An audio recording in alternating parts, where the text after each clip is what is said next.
Okay, fine. So, good morning, everybody, and a warm welcome on this Sunday morning to this very important session on career counseling that we bring to you under the Teen Talk series brought by Mission Pink Health Committee of IMA Maharashtra State. So, I now request Dr. Archana Bhandekar, who is convener of Mission Pink Health IMA Maharashtra State, to start with the session.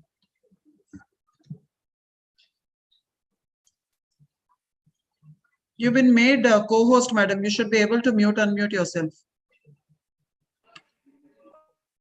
Oh, all permissions are gone again. Let me just see. Lovely, it is said. Yeah. Hello, good morning, Yes. everyone. Can you hear me, ma'am? Yes, yes, yes. Yes. A very warm welcome to everyone, to all the participants, to all the students, to all the parents, and to all the teachers and everyone. Again, we continue with our Teen Talk series. I would like to welcome Dr. Suhas Pingre sir, President, Maharashtra State, Dr. Mangesh Pate sir, Honorary Secretary, Maharashtra State, our eminent speakers, Ms. Anuradha Prabhudesai ma'am, Ms. Sukhada Kelkar ma'am, then the brain behind our series, Ms. Archana Pate ma'am, then our Jyoti Chidgupkar ma'am, and the entire core group of Mission Pink Health. A very warm welcome to everyone. Now I hand over to Chidgupkar ma'am, please. Thank you, Archana. This is Dr. Jyoti. It's my great pleasure to welcome you all on this sunny morning for this very special and prestigious Teen Talk series, which is specially for adolescents on behalf of Indian Medical Association, Mission Pink Health, Maharashtra State. And I really thank Ms. Anuradha, Radhika, and Sukhada for accepting the invitation, and I always thankful to Dr. Archana for conducting this very prestigious series untiringly and with all enthusiasm. Thank you, Dr. Suhas Pingre sir, our president, and thank you, Dr. Pate sir and team IMA-MS for continuing this very prestigious series. Once again, welcome to all. Let's have our journey like career go ahead along with all the adolescents. Really, career means nothing but journey of life, which we have to learn right in adolescent age, how should be our life ahead of us. And today we are having very expert guides for us in our Teen Talk series, and let's take benefit and decide our life how it will be. Thank you very much. Thank you, everyone. I would now like to share the screen with our president, Dr. Suhas Pingre sir. Sir, please say a few words about our Mission Pink Health. Pingre sir is there in the meeting? I don't. Okay, so should I invite Dr. Pate? Both of them are not there. They are in Nagpur for installation today. Okay, so ma'am, then I will again go to you. Please, ma'am, you have to take forward this session. Sure. So thank you, Dr. Bhandekar. Thank you, Dr. Jyoti. And, the month of April and May brings many, many things. The anxiety of exams, the unwanted heat, I would say, for the 10th and the 12th standard students, the entire anxiety about what to do next after the exams, what the results are going to be. And I would say the fun of going on vacations, probably that is one thing which we look forward to in the month of April, May, and nothing else. But choosing a career is an entirely different ballgame, because choosing a career is something our Indian education system is very different from what we would have in the rest of the world, and we are a mark-based system, and we do have many career options, which I think many of us are absolutely unaware.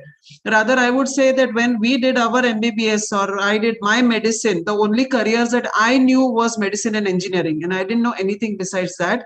And anybody who did anything else at that point in time, we used to look up to them with a lot of awe, thinking that, oh my God, either they are too good or they are too bad.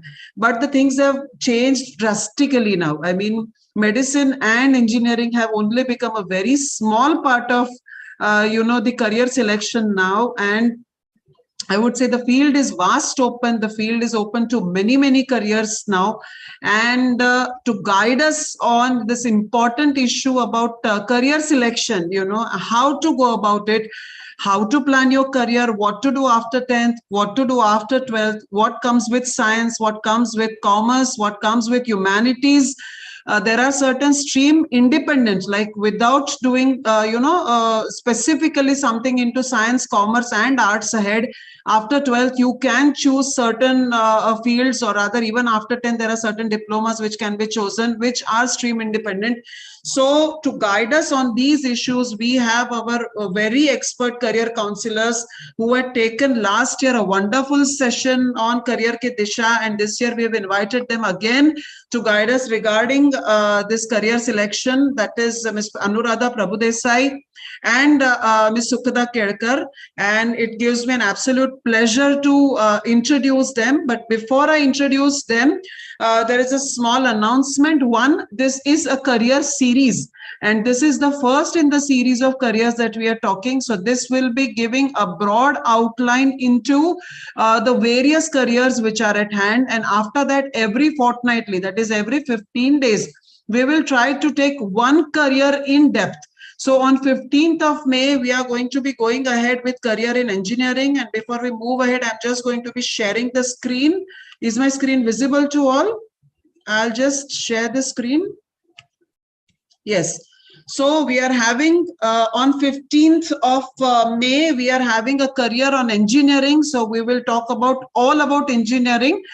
So all those who are aspirants for the engineering as a field, whatever it may be computer engineering, may it be electrical engineering, mechanical engineering, what you want to talk about engineering, what you want to know about engineering, please be there on 15th of May. And if you want to know about the meeting passcode ID and the Zoom link, you can always write to us. See the last line, write to teentalk@gmail.com, or you can call us on 98190 So with this, I have the pleasure of introducing my today's speakers. All right. So the first speaker is Ms. Anuradha Satyanarayan Prabhudesai. She's a counseling psychologist. She's REBT and family therapy practitioner. She's founder member Disha Counseling Center, and she's also co-founder of online assessment portals Career Pathways and Psychometrica. The areas of expertise are career counseling, adult and adolescent counseling, and marital counseling. And she specializes in career assessments and career counseling for 10th to graduate students. Welcome, madam. The second speaker is Ms. Sukhada Kedkar. She's MA in Counseling Psychology. She's RECBT practitioner. She's clinical hypnotherapist and RPT practitioner.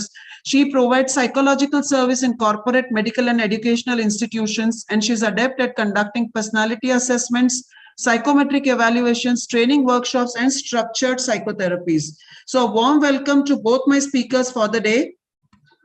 And with this, we will be taking this session in a few sections. So first will be taken by Ms. Sukhada Kedkar. She will be telling us how to plan a career, what is career planning. Second session would be conducted by Ms. Anuradha Prabhudesai, wherein she will be covering the careers in science and commerce. The last will be a section again covered by Ms. Sukhada Kedkar on careers in humanities. And later this will be for, and of course, the stream non-specific careers. And this will be followed by question answer session, where feel free to ask any question, however stupid you may think it is. There is nothing called as stupid. Everything is important. Every small question is important. Get your doubts cleared, and we will be surely happy to help you all. So with this, I hand over the session to Ms. Anuradha Prabhudesai and Ms. Sukhada Kedkar. Madam, the session is all yours. Thank you, ma'am. Thank you for inviting us. Over to you, Sukhada. Thanks a lot and welcome everyone. I would like to invite each of you with a very warm welcome from Team Disha. Disha Counseling Center, just to give a few words about Disha, is that we are a center that is dedicated into the field of mental health and vocational guidance, psychotherapies, working with adolescents, children, corporate testings, marital therapies, psychodynamics, and psychodiagnostic assessments, as well as corporate testings. We've been in the field since the last 22 years, and we render a variety of services, namely aptitude testing, career guidance, career exhibitions, career workshops, hypnotherapy, corporate testing, as I mentioned, marital counseling, working and handling children with difficulties, disabilities, conducting workshops for teachers, doctors, trainers, corporate professionals, and college students. So these are some of the services that Disha provides. We are very grateful to all of you, ma'am, for having us over. And let's quickly understand why and how we need to kind of have a good structure and an approach when we are pursuing something which is connected to a part of our life which is so essential. So if we look at career planning, I think we spend almost minimum out of 24 hours of a day, we spend minimum 23 hours thinking about what we do as a profession. And at least for the generation next, minimum 15 to 20 years, 30 years maybe of their life are going to be dedicated to a path which ideally should be something that they aspire for, something that they enjoy, and they are also very skilled at it. So this is why career planning is something which is of a high importance, especially in this post pandemic, maybe post the absolute aegis of all informatics and data and computers into the system. So having a great understanding of this is very essential. And let's look at what are some of the essential aspects that we need to consider when we are putting up a very strong part of our life, something which is called as career. So I'm just going to be quickly sharing the screen.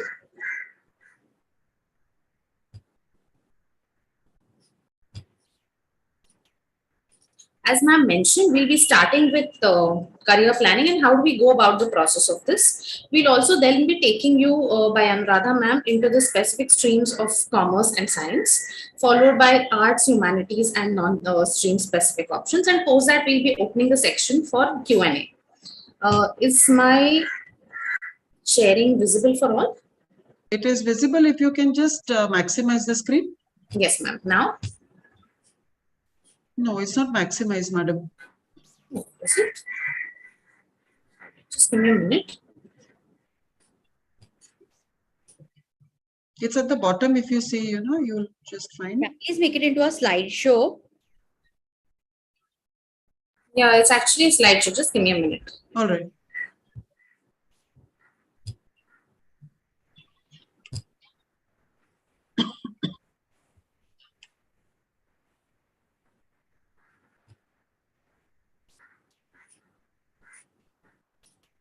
All right. Is it now visible?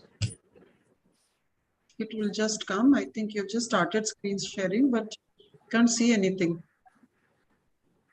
Now, is it visible? No. Well, to me, it is not. I don't know if it is. Me neither. Yes, Yeah. we are able to see, Archana. First slide, career planning, we are able to see. Oh.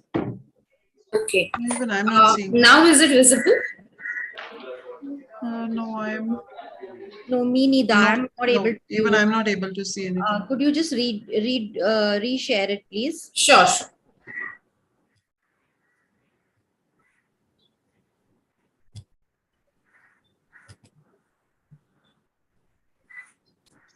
Yes, it is visible now. Okay. Yes. Wonderful. So let's understand, as I mentioned, that since we do spend a large amount of time in pursuing things which will require a lot of our time as well as a lot of our bandwidth of energy. So what is career planning exactly? Is it something with which we kind of just decide that, let's do something that maybe my friend has taken up, or let me think about an option that maybe my mother or father have suggested, or maybe a whole lot of people in my family are pursuing a certain activity or a certain job, then maybe that's a good idea. I should probably go in for a career like that. Is this how we anymore, or in any case now start deciding how a career planning should be organized? Not really. Traditionally, a lot of these factors used to be in place, where we would look at family dynamics, where we would look at what is the popular trend in the market connected with the kind of the job that we want to pursue. However, when we are looking to something which is called as career planning, in today's age, it is very important to understand that it's no more a match that we can just play by playing darts. We need to organize it just as how we go about organizing a chess game. So what is career planning? When we look at career planning, it's a process. Let's understand. It's a process in which you first identify that there are going to be certain factors. For example, there are going to be certain factors such as our aptitudes, our interest areas, how soon, how quick, and what is that kind of comprehension that I have, which is my IQ. Then my personality is going to make a huge difference. Along with that, my career values. What are my personal ethics and what are my skills that are going to be in play? Because most often today's careers will engage all of these together. So what is the process that we need to look forward to? Step one, we need to discover, we need to find out what are the different aspects I need to consider before making an action plan towards my career. As I said, it's also very important for us to look at, I'm sorry, is the presentation jumping a little? I think there is a slight career lag. It happens in slideshow. A little bit of lag, but otherwise it's okay. Okay, all right. So I'll just, yeah. So as I was mentioning, what do we discover? Discover first starts with understanding where am I, and what are the different aspects in my whole persona that I need to connect with.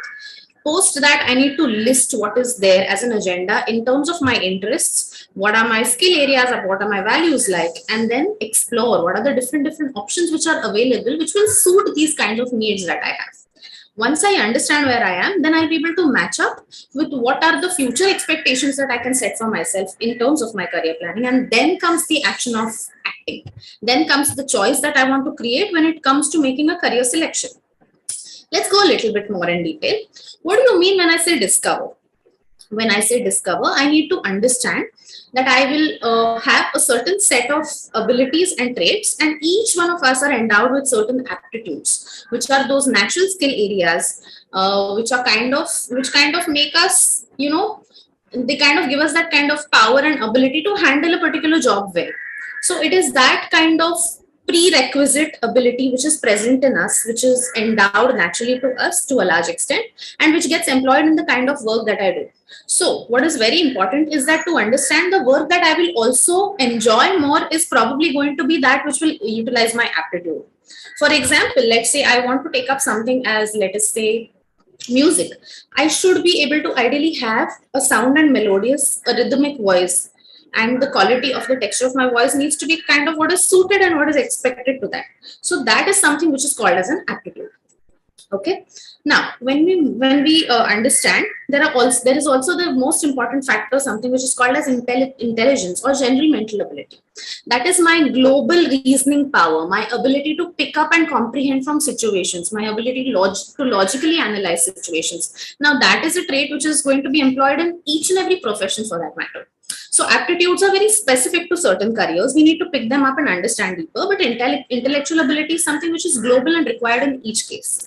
Next comes the area of interest. So each one of us has a very different personality. Let us understand. I may be very, very stimulated by visuals, by colors, by motion, rhythm, and I may want to pursue careers connected to that. But maybe even a family member of mine may just not be absolutely stimulated by that and may be very much interested in literature or reading. So interest is that ability which kind of helps us identify what is that which I enjoy the most. Now let's understand, we cannot have only an aptitude which is very high or only an interest which is high.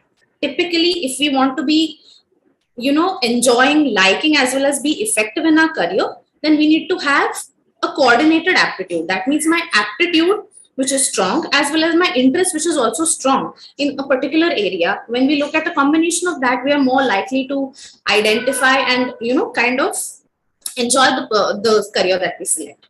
Now, let's understand what is the next important factor while selecting any kind of career decision is the personality part of us. Now, what do you mean by personality? Is that aspect of our mind, of our entire persona, which is extremely malleable. It is about the way we think, our value systems, our perceptions, how we behave. A lot of times our non-verbal behavior, a lot of times our judgments, our thought processes, and the kind of opinions or responses that we have towards the world. Now, when I am talking of a particular occupation, a lot of times What I will do on job is my aptitude, but how I will get going with that kind of approach is what my personality will decide. So let us say that there are certain professions which will require us to have a certain trait of personalities. For example, if I am, let us say I'm into the field of working with medical institutions, I will need to have stronger communication skills. I will also need to have stronger analytical reasoning skills. Also, high stress tolerance. So, what does that mean? That what I am learning has to be coordinated with how do I go about applying that. And that is that part of us through the personality with which we kind of apply those aspects into our work profile. Now, what is the best way of going about deciding how to do a career analysis or how to plan up our careers? That is by taking up an aptitude test. Now, what does that mean? It is an assessment in which our strength areas, our developmental areas are selected, they're kind of identified by taking you across to certain test materials. It assesses your aptitudes, your interests, your personality traits, your value systems, your skill areas, your intellectual profile. And that is how typically we identify that if this is how my entire profile looks like, what are the best and the most matchable areas of options or careers that I can be suggested to. So typically this is how you first discover which is within you. Okay. Now, once I understand what is my entire mapping of my personality like, what are the options which are suggested for me through an aptitude test, what we typically do is we look at making a list. So when we say list, we understand that these are my certain values and principles. These are my interests, my likings. These are my aptitudes. Now, what is the best fit of options that I can think of? Let me make a checklist of it. So exploring what could be the most viable or what are those options which may stimulate me as a career, we need to make a good checklist of it and ideally go for the ones which stimulate us the most. Typically, shortlisting from a long list is what the next option that does, and that helps us with. Now, when we identify that out of all of these factors, what I need to understand is I need to also look at a career which will give me all of these traits. Okay, so typically, traditionally, what used to happen is that a lot of times, what are the monetary aspects? What are some of the societal expectations, so as to say, as well as what are the traditional fields that are being followed used to be the kind of the compass or the thumb rule to go about selecting a career. But these days it's very essential for us to understand that our career should be able to give us all of this. And how to explore is by understanding what is the job nature that we'll be actually doing. What is that kind of actual work? Let us say if I'm going to be working in a medical institution, I will have to stand for 16 to 18 hours a day minimum. Will I be able to handle it? So what is the job nature that it offers? What is my skill and aptitude required as? If I need to pursue a particular field, what kind of courses I need to look forward to? What is the amount of time investment that I need to make? What is the amount of monetary investment I need to make? And then what are the returns that I expected? Similarly, what is the future scope of the work that I'm selecting? These are some of the very important factors that we all need to understand and make them ready even before we start thinking about a certain career to take forward. Okay. Now, what are some of the ways that we can quickly explore and kind of keep upgrading as to what are the new things that they keep coming up in the field of careers? So typically, looking through career articles, keeping abreast with the different changes happening in the industry through intensive reading. Similarly, one of the finest ways to explore whether I'll be suited for a job is to kind of interact with the industry professionals. Sitting down in a typical setting, let us say if I aspire to become an architect, it would be a great idea for me to connect with somebody who may be very interested in probably talking to me, explaining to me, maybe take a little day out in their office structure, if possible, get do an internship in that kind of work environment and actually get a hands-on feel of how it feels like. And the most scientific way is when we do all of this and we sit down with a career counselor. Picking up all these factors is when we start putting it into that kind of discussion and conversation with the counselor, and accordingly making a decision is something which usually helps us in the long run. Now, let's take a quick look. This is just an example that we wanted to tell you all with. That how do you typically look if a particular person is kind of going to be connected to the stream or not? So this is what a typical career counselor's profile looks like, and this is the job that they do. That we look at what are the skill areas which the person is good at. Let's say the person is good at people skills. Okay, he's very okay with dealing with people, has good interpersonal and communication connect, has a strong and analytical ability. Similarly, what are the What is the person's interest area looking like? Yes, this person may be liking to work with details, will be okay with physical as well as mentally demanding work. Now, what are the careers that we may be able to select to this person, depending on the interest, aptitudes, and personality, is that he can consider the option of tourism and travel and hotel management. What is the source of getting through it? Is pursuing a bachelor's degree in hotel management. Then sitting across with them, discussing what are the top institutions which are there, what is the amount of effort, the money, and the time that you need to invest, and accordingly making a globalized decision. Now, this is what is the process of career decision making. What is very essential, I would like to summarize by saying this, is that it's not something that we want to decide just by thinking for 10 minutes before enrolling into some kind of course.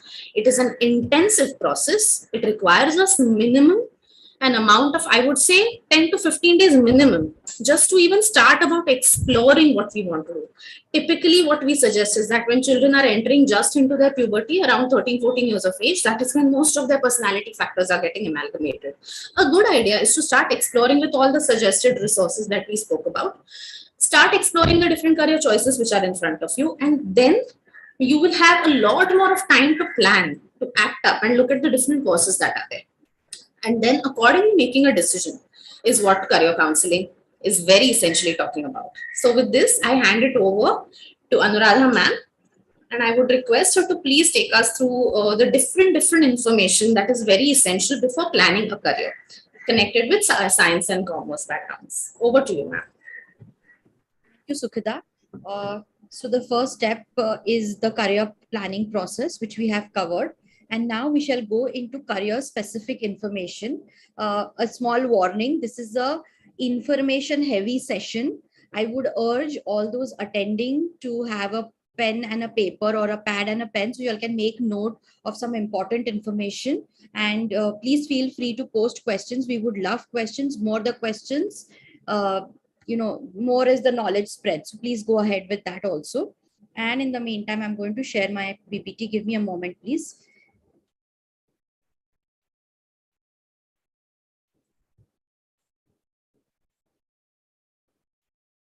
Okay.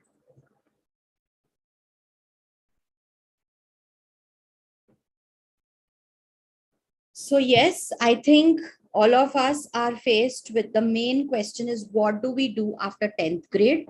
The general thing that I've been observing about students, I've been part of the career planning, formal career assessment journey for the past 24, 25 years. And I see trends changing. So for example, now I see that students are a lot more aware about many of the career options. They want to explore something unique, yet the question remains, there are different questions. Few students are there who say that, we don't know what to do after 10th, we're confused. Few students are able to identify some of their strengths or their skills. They want to know what are some career options, whether their career options are stable, whether they are lucrative, whether they will give them growth. So I think Sukhada brought up a very important point that career choice cannot be done in 10 minutes. It's a process which we urge students to start being part of the process right from 8th grade, 9th grade, in a slow way. So by the time you all are in 10th grade, you have a fair clarity about these are the various career options. These are the various career routes towards those options and how can you go about them. Okay. From my end, I'm going to walk you all through some very different and typical career options. And let's see what questions come out. Okay. So this is a new thought that I have because I've been doing a lot of work now with students. So basically, you must have step one. I feel step one is to choose a stream and board that complements your step two. Step two is to shortlist what is the course you are going to do after 10 plus 2. Very important. So my suggestion is look at what you want to do after 10 plus 2 and do a reverse engineering to shortlist your stream and your board, and then we will come back to this. Okay, so choosing a board is very important, students, parents. Okay, earlier we had 1 or 2 boards. Okay, now we have too many boards. We have 5 boards to be precise. The most popular still remains to be the state board, or what we call as HSC board. Okay, so the HSC board offers 3 streams: science, commerce, and arts. Similarly, you have the CBSE board, central board. You also have the ISC, which is the board of the ICSE board. The 11th and 12th is known as ICSE. So those are the typical, you have arts, commerce and science in the ISC board also. Okay, followed by, now we have the IBDP. For those wishing to go abroad, the IBDP is a program that many of y'all choose. Okay, you also have what we call as the A levels. Okay, the Cambridge AS and A levels, that is equivalent. It's the Cambridge board, it's equivalent to the 11th and 12th. Now, the question that most parents ask me is which board to choose. Like I mentioned, once you shortlist your course or courses, what you're going to do after 10+2, your 3 or 4 year graduate program that you shortlist, ideally choose a board that complements your, graduate course. So if you are keen, if you have been studying in IGCSE board currently, going in for AS or A levels will be a natural progression. Okay, especially if you want to go abroad, or opting for the IBDP is another option which you can take up, especially if you're going abroad or considering some of the private deemed universities across India. I will come back to it sometime later in the course of this talk. For those who wish to take up engineering, medicine, all India level entrance exams, CBSE is a very good board, but again, there is no hard and fast rule. We have a lot of students opting for integrated colleges where they, put you onto the HSC board. So you'll do your 12th from the HSC board, but you will prepare for the NEET or the JEE mains or, relevant entrance tests for careers in engineering or medicine or architecture, depending on that. There are a lot of students who go back to the HSC board or the state board and train for a variety of, or train and coach for a variety of all India level entrance exams. So that is also possible. The biggest benefit of this is that the HSC board is not a very, enriched curriculum, in the sense it's a curriculum that you can do. You can go to college, you can do your curriculum, and along with that, coach or train for NEET or JEE mains or so many other things. So that is one of the preferred boards. You all can go ahead with it. Those who are in CBSE and who want to take up any of these entrance tests, I would urge you to continue with your CBSE board, because you're already in the pattern, you're already in a, you are already used to the curriculum, so it becomes a easier proposition. Okay, so let's move ahead. So one of the core things that we will be doing post 10th is choosing a stream. So as you know, there's the arts, commerce, science stream. There's also the home science stream, and there is the NIOS board. So NIOS is a board, it's not a stream. So NIOS stands for National Institute of Open Schooling. Okay, which is basically, it's basically for people who wish to take up the open schooling system and who don't want to go to the regular arts, commerce and science. So those can also be done. That board can also be taken up. For those who want to pursue an engineering stream, but who don't want to go for 10+2 and go for the entrance exams, choose the engineering diploma route, which is also a good route to take up. Post your diploma, you can go into, doing lateral entry into the degree course. I will come to it. So here is the science stream. As you know, it's the PCMB stream. The rest of the subjects are compulsory: environmental education, health and physical education, etc. So you have a choice between dropping bio and taking up PCM. If you're clear in your mind that you will not be, taking up bio-based careers, take up PCM, drop bio, and focus on your PCM and your entrance exam training. That's a suggestion from me, and that's what has been happening. There are some students who are very keen on keeping maths and bio. If you are able to cope with it, go ahead with it. Just make sure you're going to be choosing a career which entails study of biology. For example, biomedical engineering is one such engineering specialization which demands a PCMB. So if you're clear in your mind that this is what you want to do, go ahead for PCMB. Okay.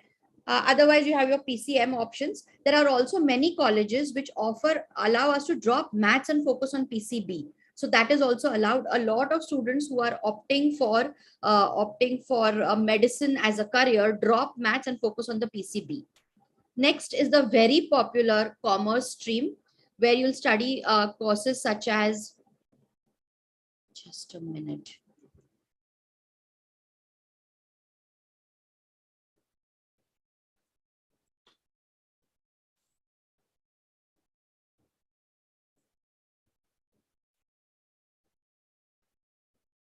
Okay, so if you take up the commerce stream, it's a completely different stream. Bookkeeping, accountancy, organization of commerce,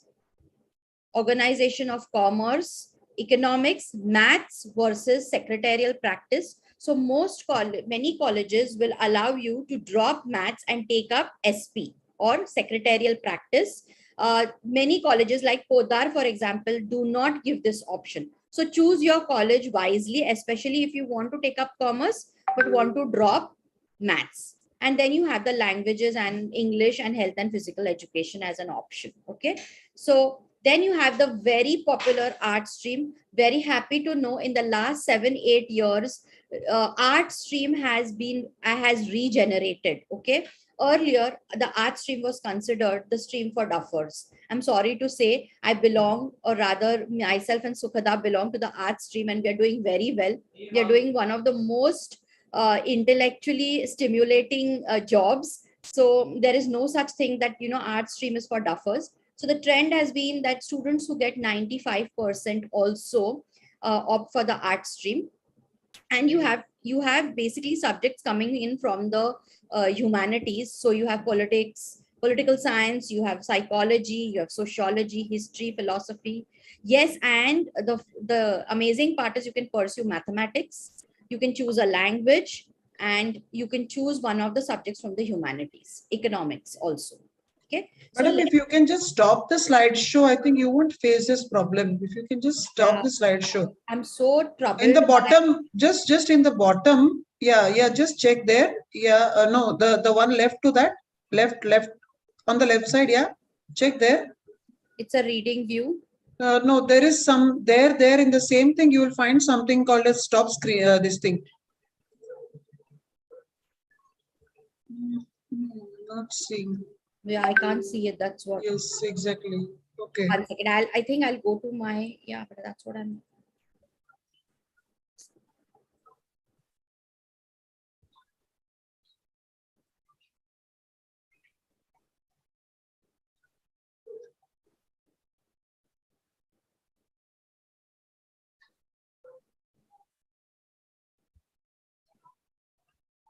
I'm sorry, I'm not able to see it. So no, what? It's okay. Yeah. Okay. Just maximize the slides, ma'am. Yeah, that's what I'm going to do.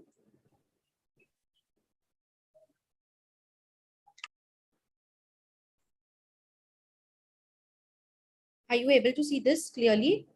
Yes, it's seen. If you could just maximize it. Yeah, better? No, ma'am, the maximize thing again would be at the bottom. I have maximized it. I'm not using the, okay, you want me to see this way? No. Come left, take your cursor left. Yeah, left again. Come towards, take it your left again. Yeah, the book view, what you're seeing, na, that's a maximization view. Yeah. This way? Yeah. Oh, okay. 1 second.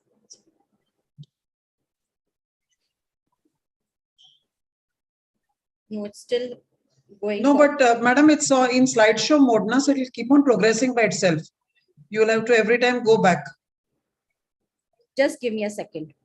Or if you can just stop the slideshow, go into your presentation and stop the slideshow. Yes, I'm doing exactly that.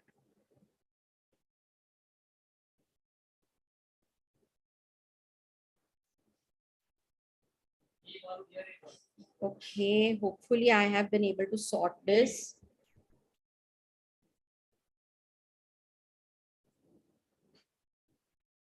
Hopefully it shouldn't progress now. Are you all able to view my screen? Yes, ma'am. Again, if you need to just maximize, yes. Okay. So let's look at HSC Science, PCM. I've used HSC, it's not the right word. It should be 10+2 Science PCM option. There are a variety of options. So this is a vista view of all the options under the PCM capacities. Okay, so you have the engineering stream, you have chemistry specializations, you have physics specializations, you have B Farm. So B Farm, let me tell you, you can take it from PCB or PCM. You have maths and statistics. You have the earth sciences, you have architecture, you have the defense services, you have merchant navy, you have commercial aviation, and you have computer specializations. All these are part of the entire gamut of the PCM careers which you can take up. Let's go through them in a little bit of detail. Okay, so this is your engineering specialization. Generally, so I think Sukhada spoke to you all about how important it is to match your aptitude with the course that you want to select. So basically, if you're good at physics, good at mathematics, you have a good abstract reasoning or reasoning capacities, engineering would be the course for you. Okay, so the traditional route is you take up PCM, followed by preparing for in the 11th and 12th PCM, you prepare for your various entrance exams. I've listed all the entrance exams here. And then you go on to pursue a BE or a BTech, which is a 4-year degree program in engineering. Okay. Now, as you see, there are a whole lot of engineering branches, but I have just listed a few of them, and a few of them have been made in red, basically to indicate that these are the core engineering streams. Okay. And the rationale being that pick up a core engineering stream and you could go into any sub career, or you can go into any kind of specialization at the postgraduate level. So for example, I have lots of students asking me about aeronautical or aerospace engineering. My suggestion would be to, instead of going in for an aerospace course where the market is very niche, go in for mechanical or computer or electronics, and you could still get into the aerospace industry. Okay, so these are the core engineering streams. The other option, there are two other options. After class 10, opt for an engineering diploma and seek, once your 3-year diploma is over, you can seek lateral entry to the second year of the BE course via an entrance test. For example, in Maharashtra, now there is a lateral entry CET which has been instituted. So you will need to take that up. Or the newest thing that has come up is the 6-year integrated diploma degree course. So post 10th, opt for a diploma and get lateral entry to the degree course in the same institute without a CET.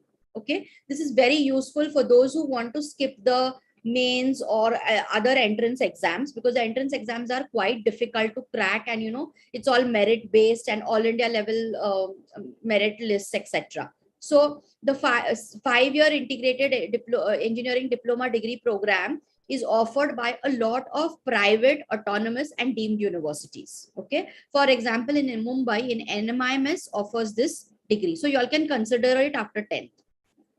Okay, so these are the core engineering entrance tests. My suggestion: JEE mains 4 attempts were allowed last year. This year there are only 2 attempts. And of course, those who are wishing to go for the highly prestigious IITs, you have to be eligible for the JEE Advanced. Okay. My suggestion is you all can look at other entrance tests, like for example, the BITSAT. It's an entrance test for the BITS, the highly prestigious Birla Institute of Technologies. SRM, Vellore Institute of Technology, has their own test. You have MET Manipal. Every state has their CET for their state level engineering colleges. Always opt for the state CET. In case you do not get a good rank or a good score on the JEE mains, even after 2 attempts, remember the JEE mains is CBSE curriculum based.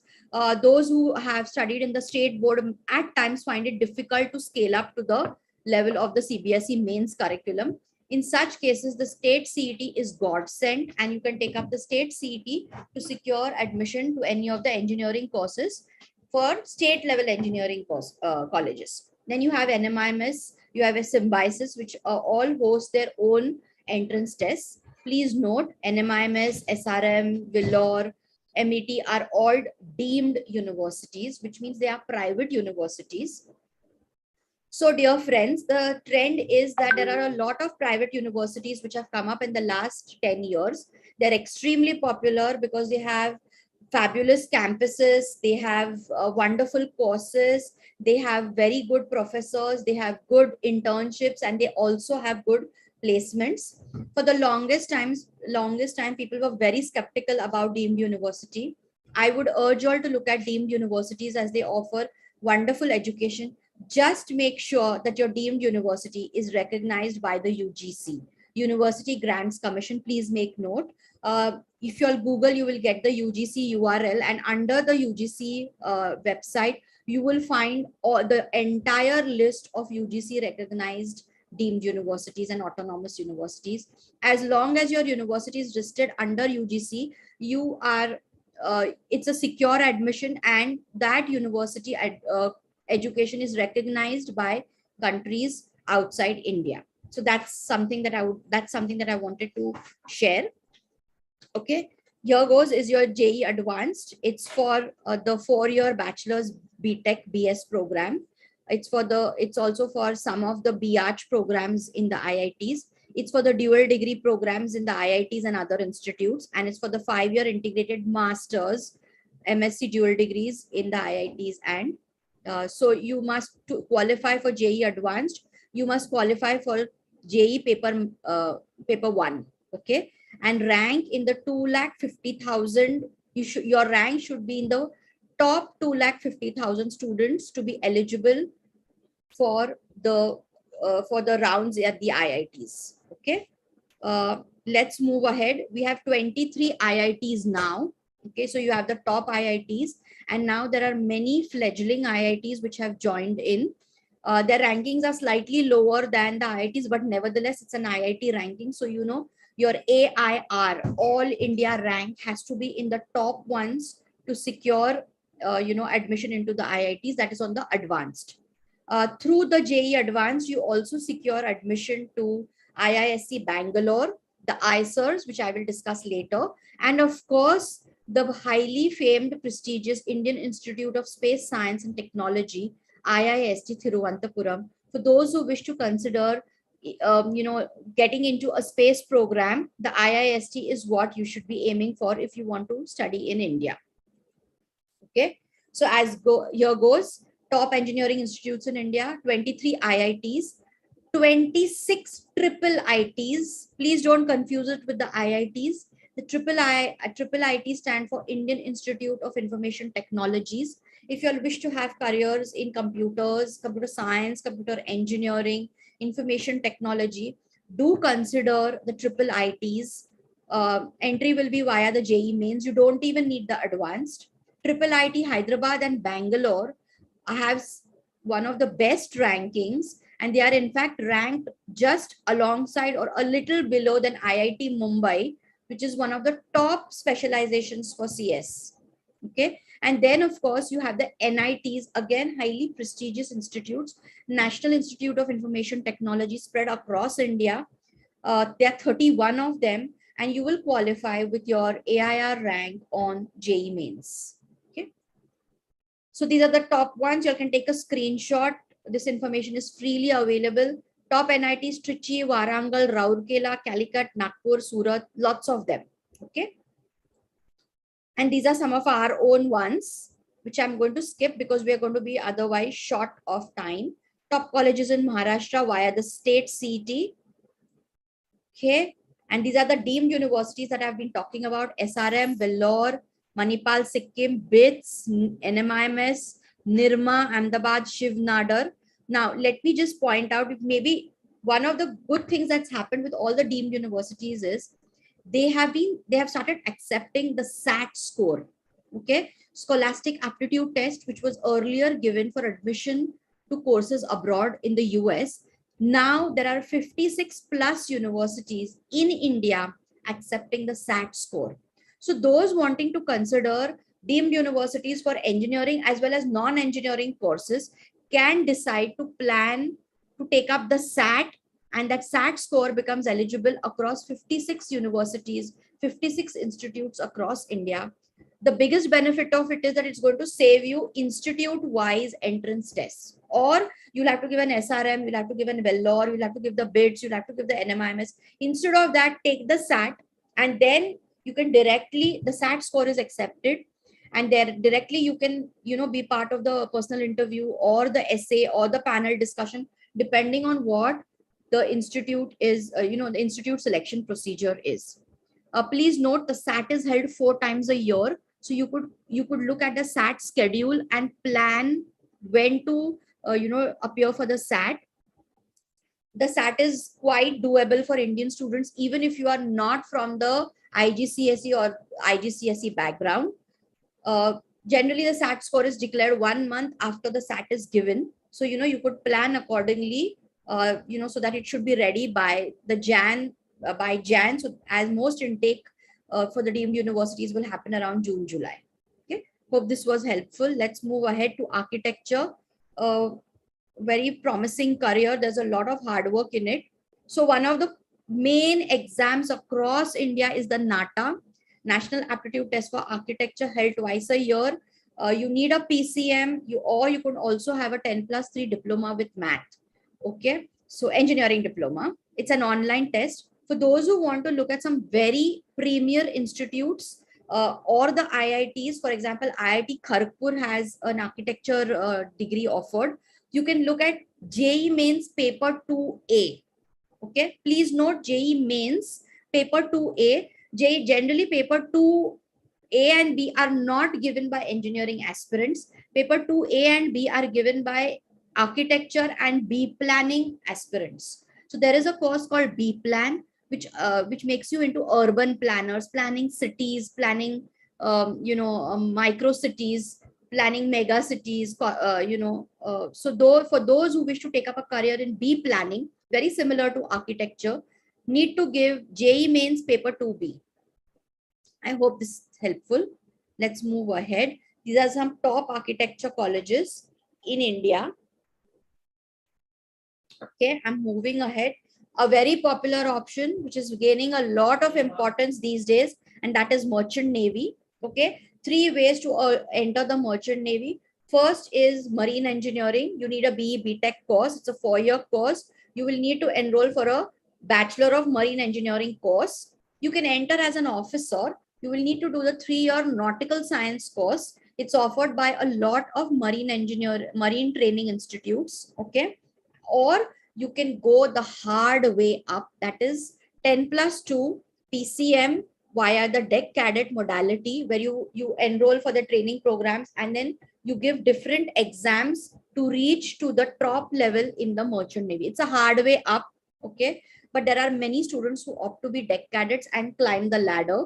Good career, difficult career in terms that you don't see land for 6 months, a career that needs a lot of physical hard work and mental alertness. So those who have a hardy personality, okay, hardy mentally and physically, you all could think of a career in Merchant Navy. Pays really well and you get a lot of perks, but a hard life, but a very disciplined and a very a good career to opt for. Okay, so you have your Merchant Navy exams, IMU CET, All India Merchant Navy Entrance Test, and IMU CET for a diploma in nautical sciences. Over and above this, some of the private institutes also have their own entrance test. Again, shortlisting your institutes is very important, dear students and parents. Once you shortlist your course and then your institutes, you need to shortlist the related entrance exams and plan for it. Okay. Another very popular career, civil aviation. I know the airline travel tourism industry has taken a beating because of COVID, but it's slowly bouncing back. I think most people are passionate about a holiday. So there have been bumps in this, but I'm sure the aviation industry is bouncing back with a bang.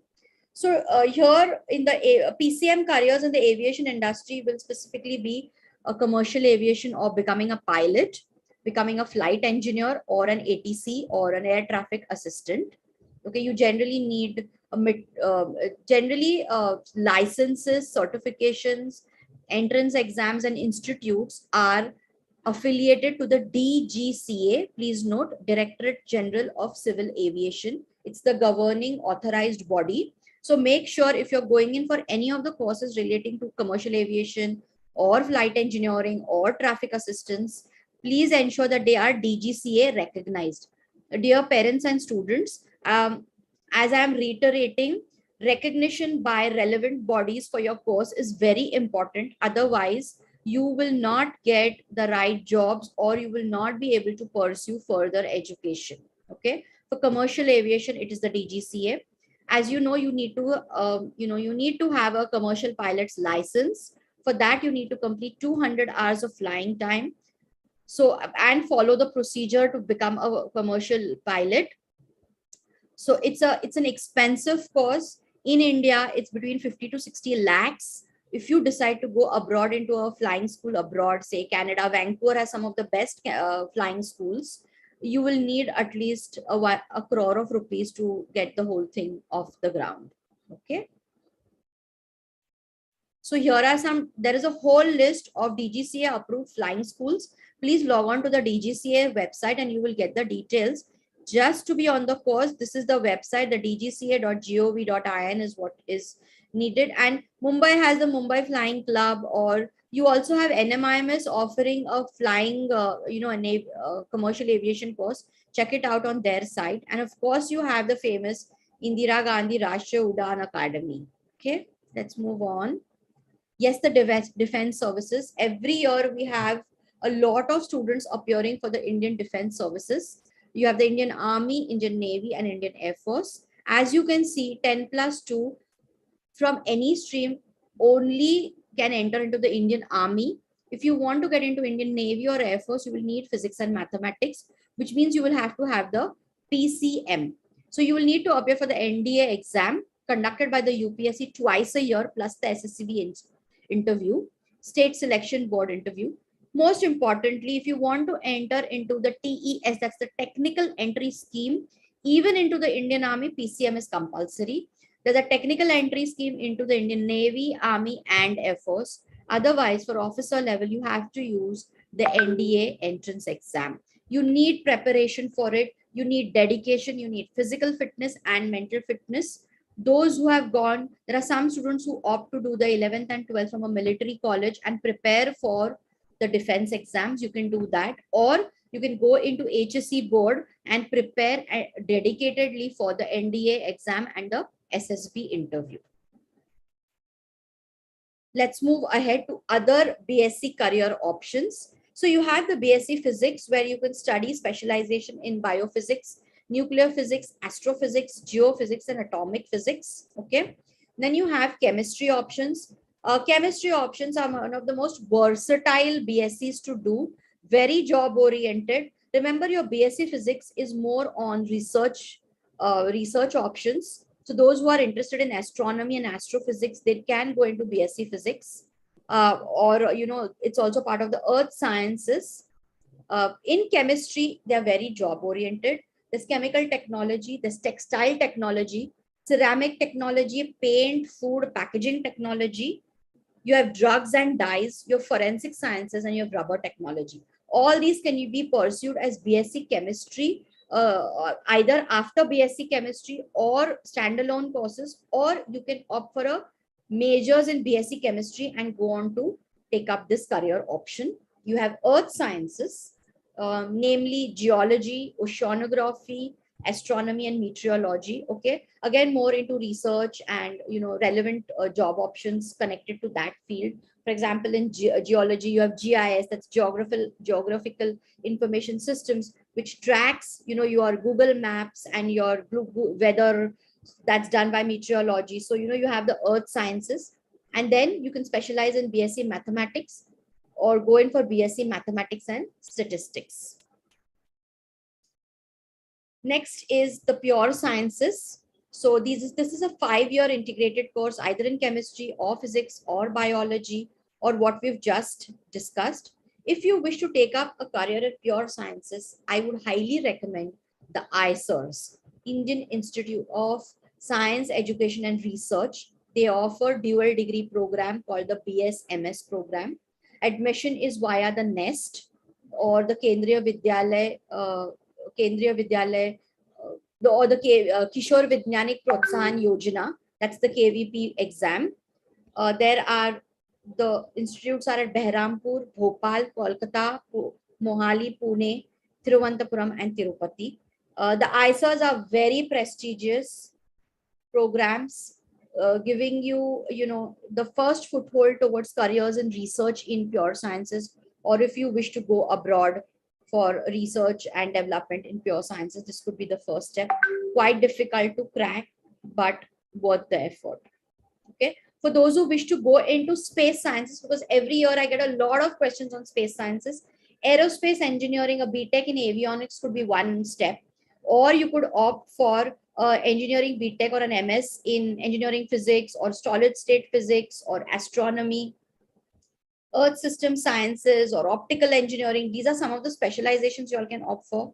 Or you can opt for an MTech in electronics, electrical, mechanical, or computer science in relevant disciplines. So as I told you that, opting for the core engineering stream and then, getting into space sciences or getting into aerospace could be, could be done.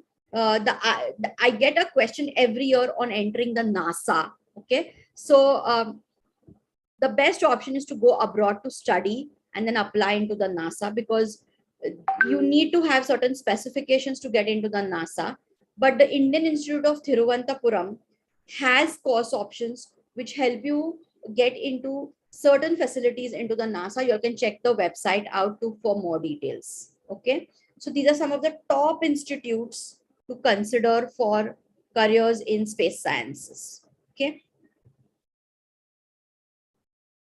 Computers. So ideally computers is something that has stood the test of time, and every year we have a huge number of students opting for courses in computer related careers. Okay, so basically you have a BE, that's the engineering route, or the BSc route. So either you can opt for a BE BTech in information technology, computer science, computer applications, computer science and engineering, or you can opt for a BSc. The BE BTech is a 4-year course generally hosted by top institutes and universities across India and abroad, of course. And the BSc is something that can be done from your local college, but you will need to follow it up with a master's in relevant disciplines, or you can go in for some of the specializations which have gaining a lot of importance and which will be careers of the future, like cybersecurity, ethical hacking, data science, web designing, AI and machine learning, artificial intelligence. These could be some specializations post your BE BSc courses to consider. Okay, then let's move to PCB. We are done with our PCM options. In PCB, we have medicine, paramedicine, paramedical technicians, or you have BSc related courses in biology and biosciences. And of course, you have the agriculture field also. So as you know, medicine spans MBBS, dentistry, Ayurvedic medicine, homeopathic medicine, veterinary sciences. We have a whole host of degree courses introduced for paramedical sciences. Physiotherapy, of course, is via the NEET. Physio, occupational therapy, speech and audiology are via the NEET. Nursing is part of the paramedic gamut, but you don't need the NEET for it. They all need the PCB. So the top medical entrance test in India is the NEET and the NEET and the NEET only. There are no private entrance exams now.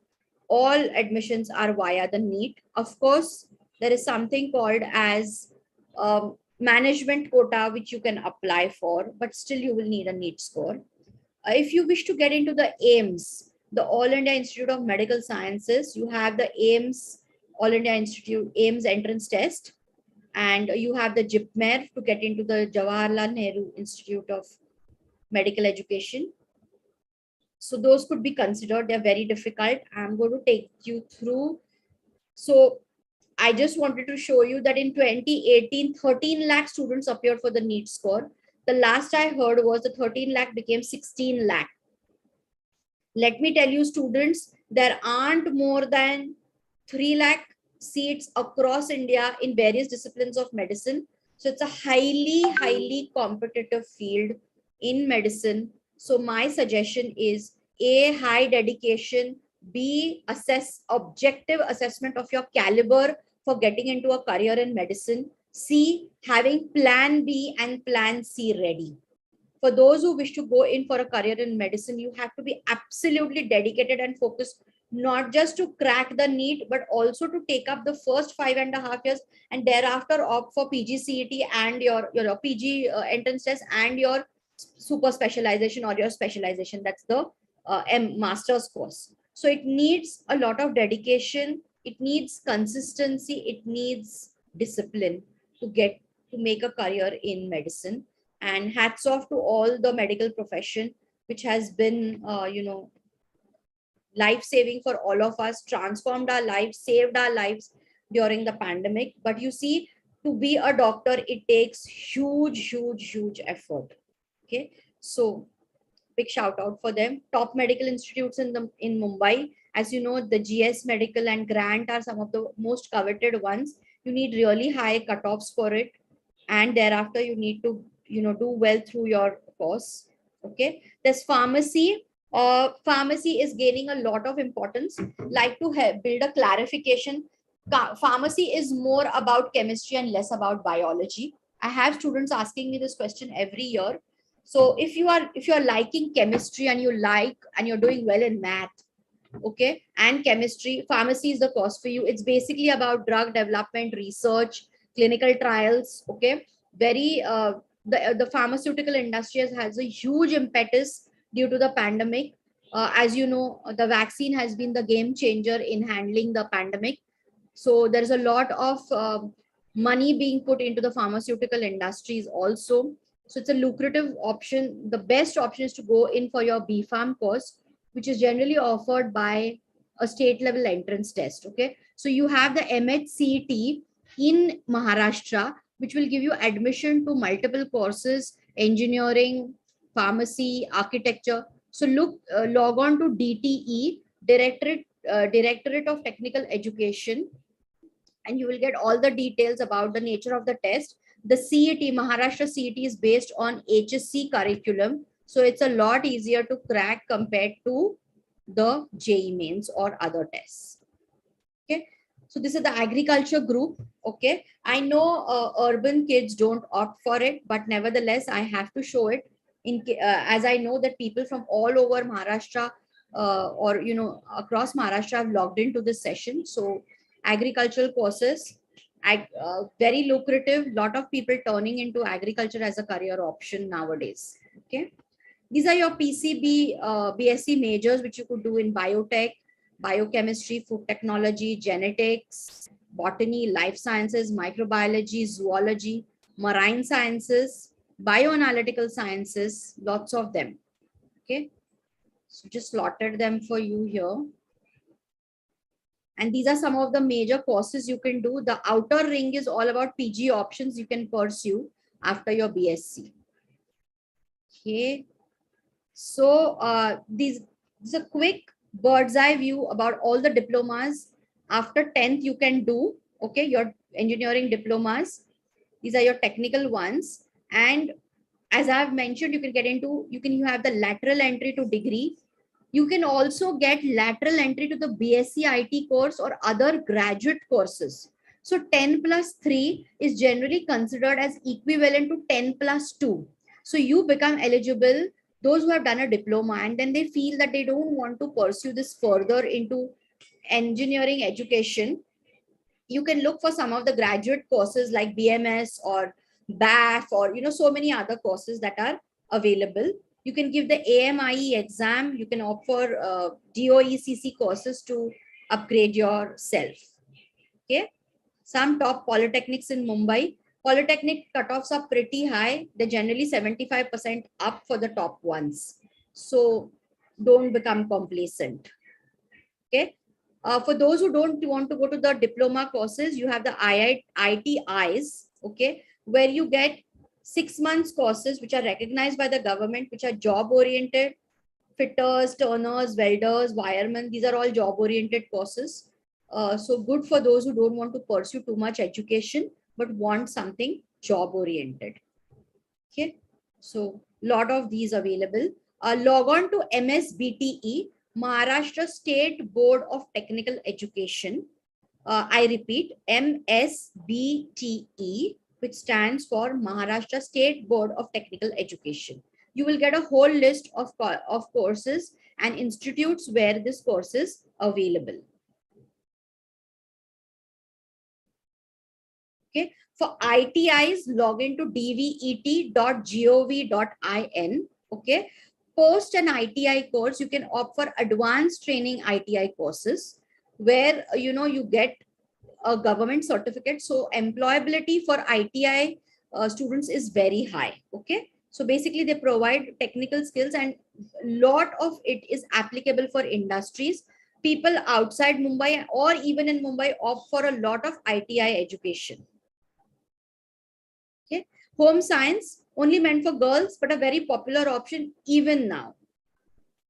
Okay. And at degree, you can specialize in food, nutrition, and dietetics. One of the most popular career options these days. We are full of lifestyle diseases. So the dietitian has become a very important part in our lives. And of course, you have human development, textile, and community resource management.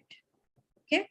So with this, I come to the end of science courses. And what I shall be doing is, I shall be moving on to commerce.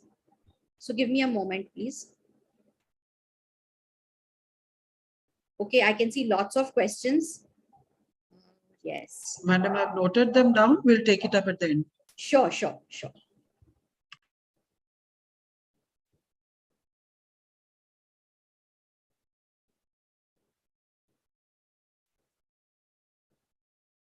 Okay. Most popular stream, very popular these days, and that is the commerce stream. So at a point, we have been observing there are more number of students opting for commerce and arts than the pure science, than simply science or BSc courses. That's because commerce has very high level of applicability and job options. Okay. So generally, you should like numbers, not mathematics, not algebra or geometry, but be okay with numbers, like to analyze reports, eye for detail. Okay. Go into commerce. So 11th and 12th, as I have mentioned, you can opt for commerce. Most of the students or many of the students drop maths, take SP. Post your 11th and 12th, you have the option of doing these highly recommended BCom courses. The first one is your plain simple BCom, vanilla BCom we call. There is no specialization with it, but now you have BCom with banking and insurance, or you have BCom with a specialization in accounts and finance, that's known as BAF, BBI, and there is BCom with financial markets and BFM, and then the highly popular BMS. The BMS, actually students and parents, let me tell you, entry to any of these courses is actually stream non-specific. You don't need to be from the commerce stream to get into these courses eligibility wise. But commerce 11th and 12th is recommended because you are going to be studying accounts, finance, economics, bookkeeping. So these are the general concepts in all these courses. So it's valuable to study 11th and 12th to take up in commerce, to take up these courses. So this is your typical BCom course, which will have a syllabus of accountancy, finance, economics, maths, stats, etc.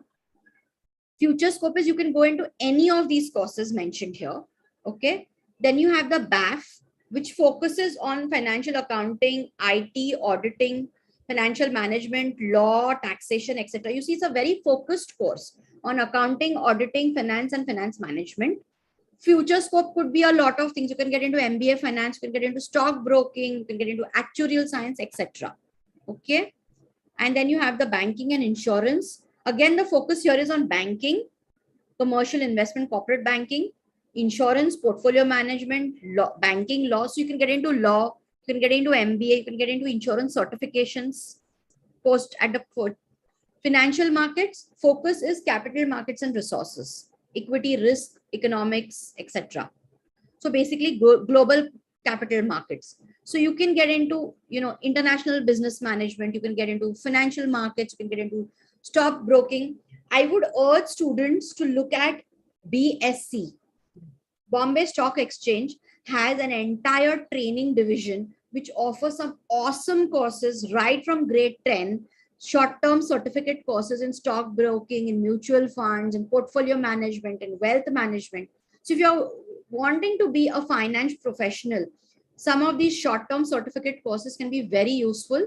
So I repeat, BSE, Bombay Stock Exchange, they have training programs. Same is with the NSC, National Stock Exchange. They have online and offline training programs, which can be very useful and value add into your portfolio. Okay. Then the BMS will be discussed in the stream non-specific courses, BMS and the BBA, which are equivalent. Okay. Basically, it's an undergraduate program in management. So all aspects of the management are covered in the undergrad program. At the third year, you can specialize in marketing,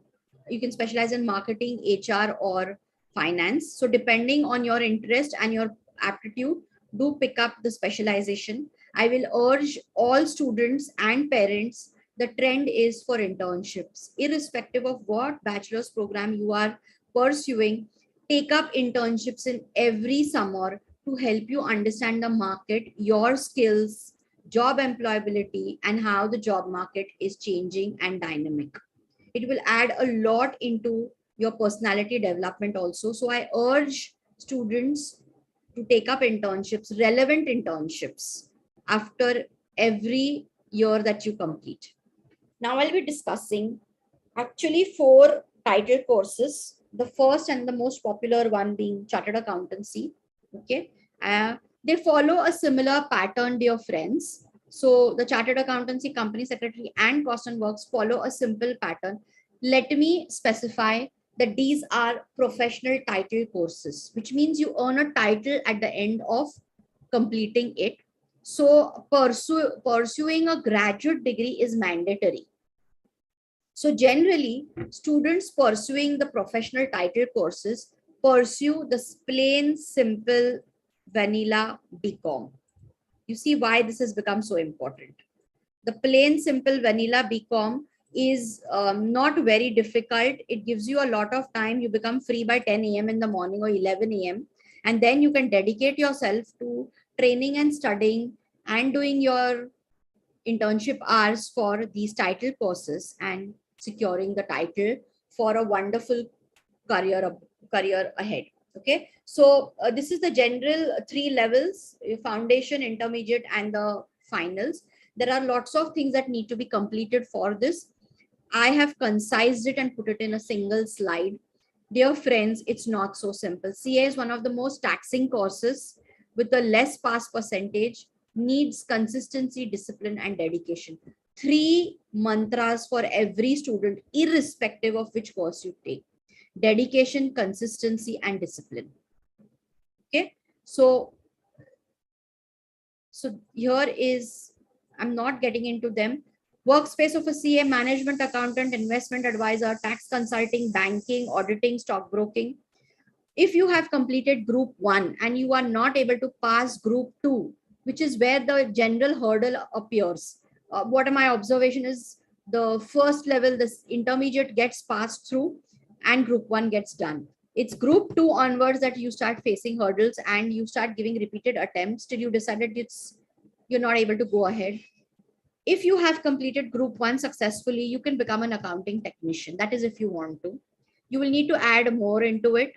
You'll need to finish your 9 months of studies, your orientation, your IT training, and then you have to take up a 1 year of practical training and you can become an accounting technician.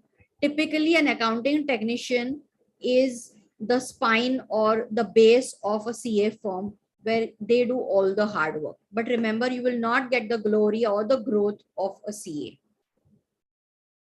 Company secretary follows a similar trajectory. Please note, henceforth, the executive entrance test is known as the CS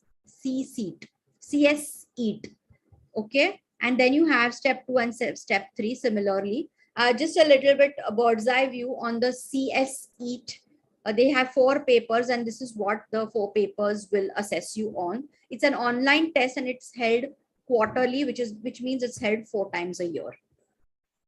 Okay, so these are the different CS papers: accounting, business, company law. Lots of emphasis in company secretary versus the CA course, which is more audit and account driven. The CS is more into law, it's more into due diligence and corporate compliances. So it's more word based, it's more verbal, lots of memorizing to do. So if you're that kind of a person, look at CS. Okay, so generally you get to become legal. So generally CS and law is done as a combination. You can get to be on the board of advisors. Generally, any company with a paid up capital of 2 crore up has to appoint a CS. So that's the basic thing. See, cost and management accounting. Okay. Similar trajectory, foundation, intermediate, and final stage with practical training, industry training, computer training, etc. Okay. So here is the paper. So here it's a mix of a lot of accounting.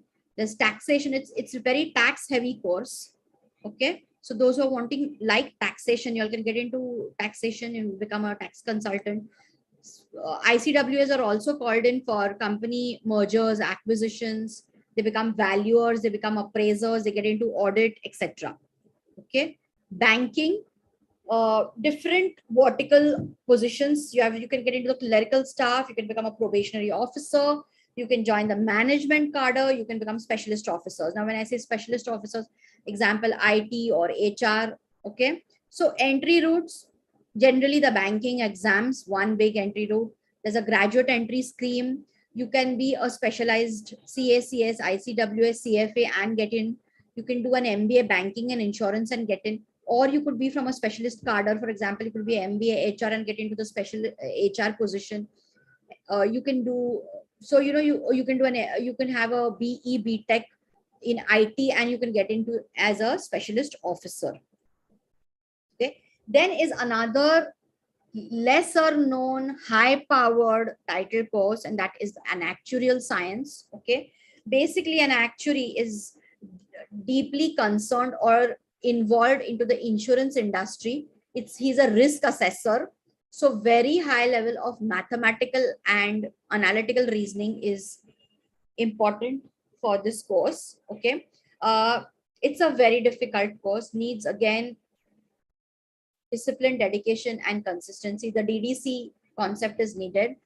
You will have to the actuarial science is hosted by the Actuarial Society of India, and you will have to go in for the actual common test 10+2 with math is very important. Okay, so there are four steps to it. You become a student member, crack the certain papers, the first level A set, crack the certain papers, then become an associate member. So there are 13 papers to be cracked, and you start getting a job once the first 7 are done. You become eligible for jobs. Now an actuary works in the space of life insurance, general insurance, pension and employee benefits, health insurance, investment consulting, and risk management. Risk management is one of the big things that they are done. So you have the Actuarial Society of India. Please note the website and the others. Okay. Basically, an actuary will assess impacts of natural calamities, disasters. Example, actuaries were very important during the COVID phase, so they kept assessing financial impacts. They're also part of pension and gratuity and insurance. They're also part of risk assessment of long-term projects like building a bridge or the metro, or the sea link, for example. Some examples of it. There are some top companies hiring actuaries. Okay, then we have insurance careers, where again entry positions are actuaries, sales agents. We all know who are insurance sales agents, underwriters, surveyors. Okay, and so these are some postgraduate options we've listed. Commerce has a lot of postgraduate options. Do go in for it. These are the big 7 finance companies which all MBA finance or finance professionals aim to get into. Okay, so with this, commerce is done, and I would now hand over to Sukhada to finish arts and non-stream specific courses. Then we will come back to the question and answer session. Thank you so much for the detailed assessment into the commerce and science streams. With this, we foray into the very popularly known stream as arts and humanities. I'm just going to be sharing my presentation. Give me a minute.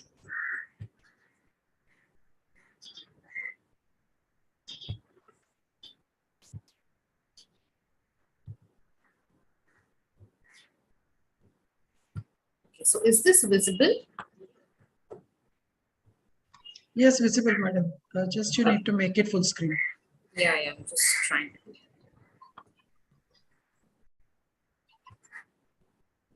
Okay. No, not yet. No. Yes. It should. Yeah, go to the slideshow and you could tick box use timings, uncheck use timings, and your slideshow will not automatically move. Yeah, okay. That's what I did, and I got relief. I tried doing that. Let's see. Okay, no, it's jumping.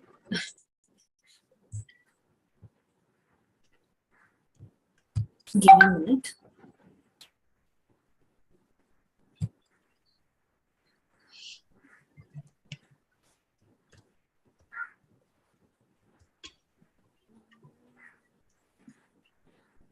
I don't think that option is, it's not, I don't know, it's not happening. Okay, do you want me to play it for you?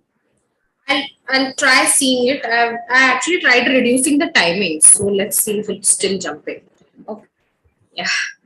Okay, so we move into understanding what is essential for the stream of humanities. Humanities is very typically called as arts. Before we understand what exactly the stream is, I would want to kind of bring this into clarity that when we talk about arts, it does not always mean that, you know, anything which is connected with artistic fields or, you know, creative fields fully or only about that. Okay, so arts is very popularly called as arts, but it actually is a great understanding of the human behavior, which is why it is originally the humanities section that we're talking about.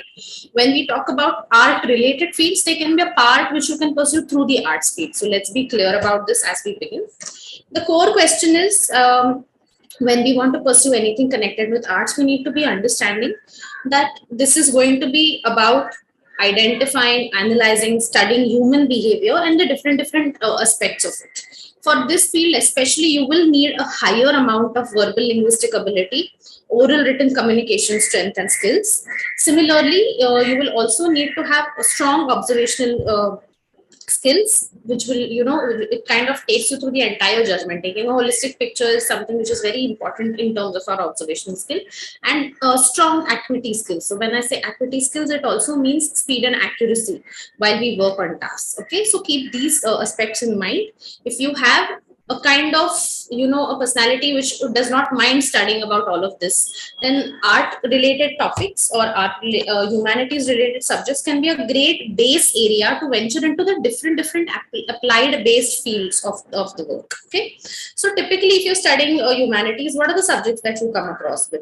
You will study sociology, political science, geography, history, economics, literature, psychology, philosophy. Mathematics is very you know, it's not very popular, but mathematics can be studied beautifully through the humanities stream. You can pursue it at a graduate level through this. With this, let's understand that there are different ways of conducting into the humanities stream. At your graduate level, you can take your graduation in terms of two fields that you can major in. So 3 papers of, let's say, philosophy and 3 papers of, let's say, economics. I can be a major in that as well.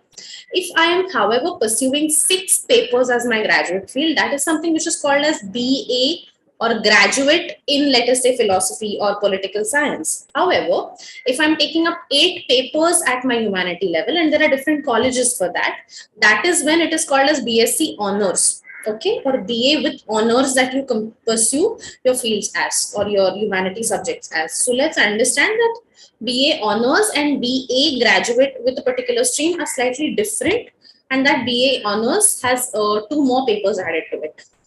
Now, what are the top colleges in humanities in Bombay? It's Xavier's, it's Mithibai, Sophia College of for Women, especially DG Ruparel, Jai Hind, KC Bhavans, Ruya. So these are some of the very popular colleges. Let's understand slightly more and deeper what each of these subjects will take us to. As I said, most often the courses in the art stream, they form a great base to pursue certain upgraded, or let us say detailed courses at the postgraduate level. Either you can take up these similar courses and pursue them further at a postgraduate level, or you can venture into the other applied fields of arts connected to them. So a very popular stream in psychology in the last 10 years, there has been maximum amount of interest generated into the stream of psychology, a very popular field in teenagers today. And it also offers a lot of options at the work level as well as study level. So if you need to take up psychology, what do you need to do? You need to be taking up art stream after your 10th standard, complete your 12th with arts. You can also come to psychology through science and commerce fields, but preferred, if you are very clear you want to take up psychology, then you need to start with the art stream. Okay, so 10th and 12th from the art stream, you pursue forward. In your degree level, at your graduate level, you need to have 6 papers in psychology to become or to pursue your field as a psychologist. Okay, so me and Anuradha ma'am, we both are very, very proud to be psychology graduates. And then post the graduate level, you pursue your post graduation in a core field of psychology. So let's say at the master's level, you can specialize in clinical psychology. There's counseling psychology, social psychology, rehabilitation counseling and psychology, industrial psychology, educational technology and psychology. So these are sub branches of psychology. Special education is also something that you can foray into with a base in psychology. So 6 papers at the graduate level, and then you can pursue these courses for 2 years. Now, very popularly, there is that it needs to be cleared out that psychiatry and psychology are different fields.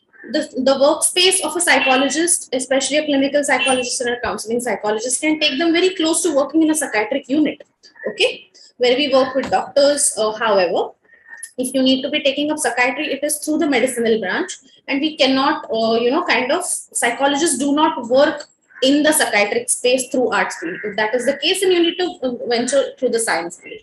Okay. Now, further into this, what are some of the kind of applied works that you get into? You can work with hospitals and private clinics. You can, there are most, the amount of raise that we have seen in the number of special educators and college counselors, school counselors opting for these jobs, and the demand that is there in the market has been marvelous in the last 10 years. Most schools, most colleges have a mandatory requirement of having special educators and counselors working with them, because it's absolutely an hour of the day. It's a need of the day that we require it. Similarly, you can also venture into your own independent practice. You can work through the teaching space by pursuing your MPhils and then giving your net sets. You can work with colleges, you can work with schools. So many schools, especially international board schools, also have psychology as a graph paper with them. Through the industrial space, you get to work with the corporate houses. A lot of psychology graduates also pursue MBA with HR, and then they start working with the corporate fields. That's also a great space to work with. Similarly, NGO setup, CSR project setups are some of the excellent job opportunities for psychology graduates. Now, history, another very popular stream in the humanities. Largely, the workspace will involve a lot of literary reading, a lot of extensive reading and writing. Similarly, the kind of subjects that you select and study at 6 papers are archaeology, museology, numismatics, epigraphy, and largely the workspace is going to be involved in working with conservation systems, working with the Archaeological Survey of India. These are extremely popular for historical graduates. A lot of people who have pursued history, they also work with tours and travel companies. Research institutions also employ a lot of history graduates. Of course, definitely you need to be doing your master's for most of this after this, and then you can branch out into any of the fields that we mentioned here. So archaeology, museology, numismatics, or epigraphy. You can venture and you can specialize in these at the postgraduate level. A lot of these days travel as well as media industries are also opening up for history related specialization. So that's another very upcoming field. Economics, extremely popular, very well connected with the commerce stream. However, if you wish to pursue it as a base graduate program, you need to be from the humanities stream. So 6 papers with economical science at the graduate level, and you get to work in the spaces of business, agriculture, finances, labor and law industry, international market policies, as well as industrial economics. So extremely popular field because it's so well connected with the work of economy and commerce. What options are there in front of you? A lot of people pursue financial journalism, business journalism as an outproduct of it. A lot of people with economics as their base graduate, they also pursue and venture into the teaching fields. A lot of bankers, so getting into the banking industry, highest number of BA graduates with economics, they opt for the banking and sector industries.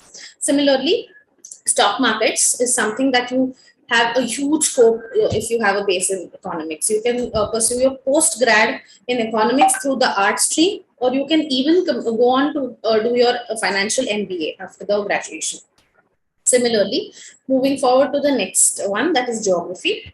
Very popular. It has a co-branch in the science stream, but if you wish to continue with geography, you can also opt for it through the humanities. With this, you learn, you get into the urban and economic planning and development. There is a lot of political and physical geographical sciences systems also that you study. A lot of job applications very popularly happen in the geographic information systems area. Lot of governmental projects and CSR projects, they have openings for urban town development and planning industry through the geography as their base language. Travel journalism, education and teaching, and research. A lot of this geography graduates also venture into taking up something at the postgraduate level with their masters in it, and then they venture a lot into the research industry also. Moving forward, although humanities does not have a specific foreign language, as their specialization, however, many of the foreign languages can be pursued alongside as you are, completing your graduation in this. Very popularly, people can also opt for a language and literature through the college base that they're working with, and they can also side by side pursue courses like foreign languages. Very popular languages to be learned these days are German, French, Japanese, Spanish, Italian, Chinese also. Depending on the industry that you're also specializing, you can also parallelly pursue these courses. So for example, if I'm very clear, I want to take up something connected with the commerce stream, then very popular languages can be Japanese, German, and Spanish, because the kind of industrial output is very strong in these countries connected with finance. Similarly, let's say if I'm thinking of doing something in engineering, a good combination suggested can be Japanese or German, because they have that kind of industrial setup in those countries. So foreign languages are extremely popular, and often students pursue this either alongside their study materials or as a separate, fully focused language course in itself. You get a lot of job opportunities working into the area of industry, of external affairs, translations, technical documentation and research, interpretations, archiving, movie subtitling, extremely popular these days. Okay. Application of sociology. This is the subject in which you study about medical sociology, family systems, urban community development and understanding, social class, crime, delinquency, and a lot of legal understanding into this course. So when we look at this course, what are the careers in this? It gets applied highly into policy making with governmental organizations. A lot of government setups, especially if you take it up through the IAS or the administrative fields, you get to do a lot of work in the research and analysis field with sociology as a base. A lot of sociology graduates also go ahead and take up law, and they kind of do their criminal law with a background in sociology. Journalism and politics is also one of a very strong popular field with the base as sociology. Moving forward, political science extremely popular through the humanities. Most often people pursue as they move forward into journalism, or they get into actual political practice. So what are the kind of options that you can look after completing your graduation in political science? You can work with public and government policy decisions. You can work with the governmental organizations. You can also get into law, teaching and media, extremely popular with the media industry and journalism industry. Okay. Philosophy. It's now, let's understand what is it that you will need as your core to decide what you want to do with this. Okay, so if you look at typical subjects like philosophy, sociology, psychology, you need to have an understanding in which your abstract reasoning, your general mental ability, as well as your interpersonal ability and analysis is very strong. You also need to have an interest in which it is kind of very detailed oriented, extensively okay with reading a lot of data and material, and interpretation based on that.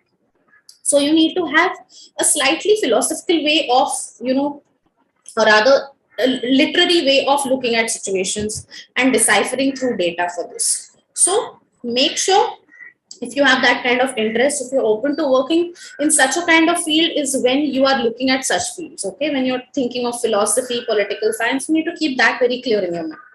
Now, quite popular with teenagers these days, especially when they want to kind of start figuring out if this is something that they will want to work with. This can be a great base for journalism, media, even designing fields, because it gives us a great understanding into what has been the philosophy of the generations and how it has impacted fashion or media in the popular industries now. So philosophical specializations are typically into political philosophy. You learn about Vedanta, you learn about spiritual origins, you learn about Indian logic, you read about comparative narratives of religion and philosophy. And so this is something which will require you to have an extremely in-depth, detailed, and a slightly, as I said, a slightly philosophical approach while you take up something like this. So yes, job opportunities in the field of teaching, it's a great base for a lot of further courses that you can pursue. Administration, laws and policies, a lot of philosophy graduates venture into the civil services space also. Then government, working with the governmental industries. Sometimes people also venture into finance and insurance, as it's a good base for it. Literature specializations, a very popular field in arts. It often is connected with either creative writing or journalism as the later postgraduate option. A lot of options in diverse languages, as you can see: Sanskrit, English, French, Hindi, Marathi, and other regional languages. The job application happens to be absolutely in fields which require you to have a strong literary base, that is journalism. A lot of people venture into the field of translations and subtitling, very popular in the movie industry now. Teaching, anchoring, as well as written work, or written way of, if they want to take up book reading or something like that, literature is something that you want to think about. Similarly, as ma'am mentioned earlier, and mathematics being something that you have to take up from the art stream, very popular for people who are kind of clear that they want to get into banking sectors or financial sectors or research and analysis sectors, research and development. If they have a strong need for getting into the applied basis of mathematics, then definitely venturing from arts makes a lot more of sense. You get to work with market research, you get to work with environmental policy making, as well as the research and development in various fields. With this, we come to the end of what the options are there in terms of humanities. Now with this, I'm going to take you into those streams which are now going to be non-stream specific careers. Okay, so just give me a minute.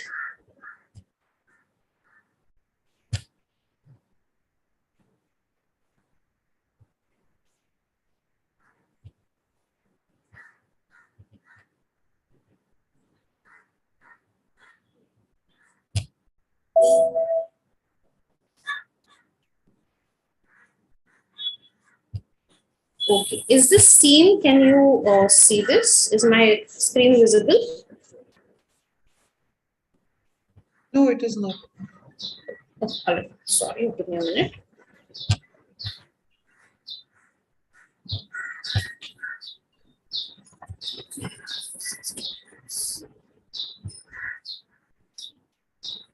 Now can it be seen? No.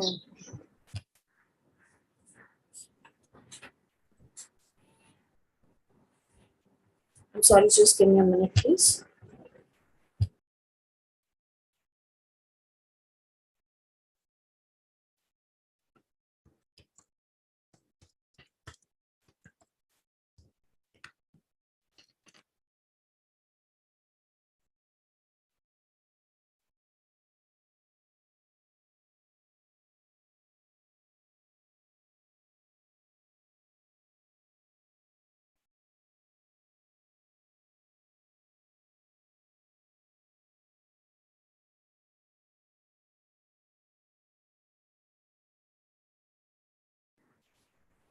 Now is it visible, ma'am?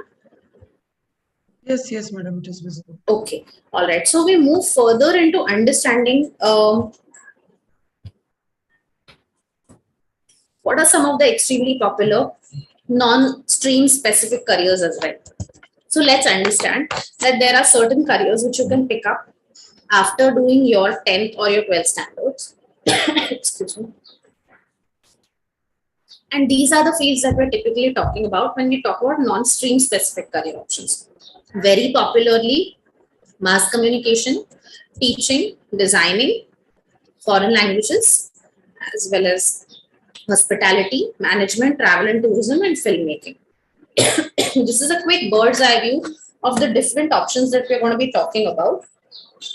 Let's understand that some of these fields are extremely popular, and which is why you will always find certain degree programs attached to it. Then there will be diploma programs, there will be advanced diploma programs attached to it, and there will also be certain universities, educational institutions which can offer you even certificate courses. So usually a good idea that we suggest is, which is why I wanted to talk about this before we actually venture into the information, is that if, let us say, I've pursued my 10th and I've completed, let's say, my 12th, and I'm highly motivated to do something which is, which does not really require me to have a strong graduate base as the non-stream specifics will do.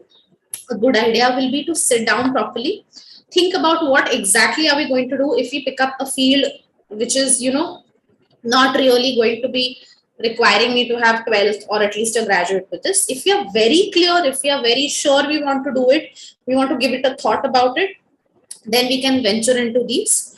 And also we need to keep this in mind that once we complete these courses, we may always not have the choice of moving streams, or kind of sometimes opting for different courses, because we may sometimes miss out on completing our graduate or our degree courses that we're talking about. Okay, so let's keep this in mind.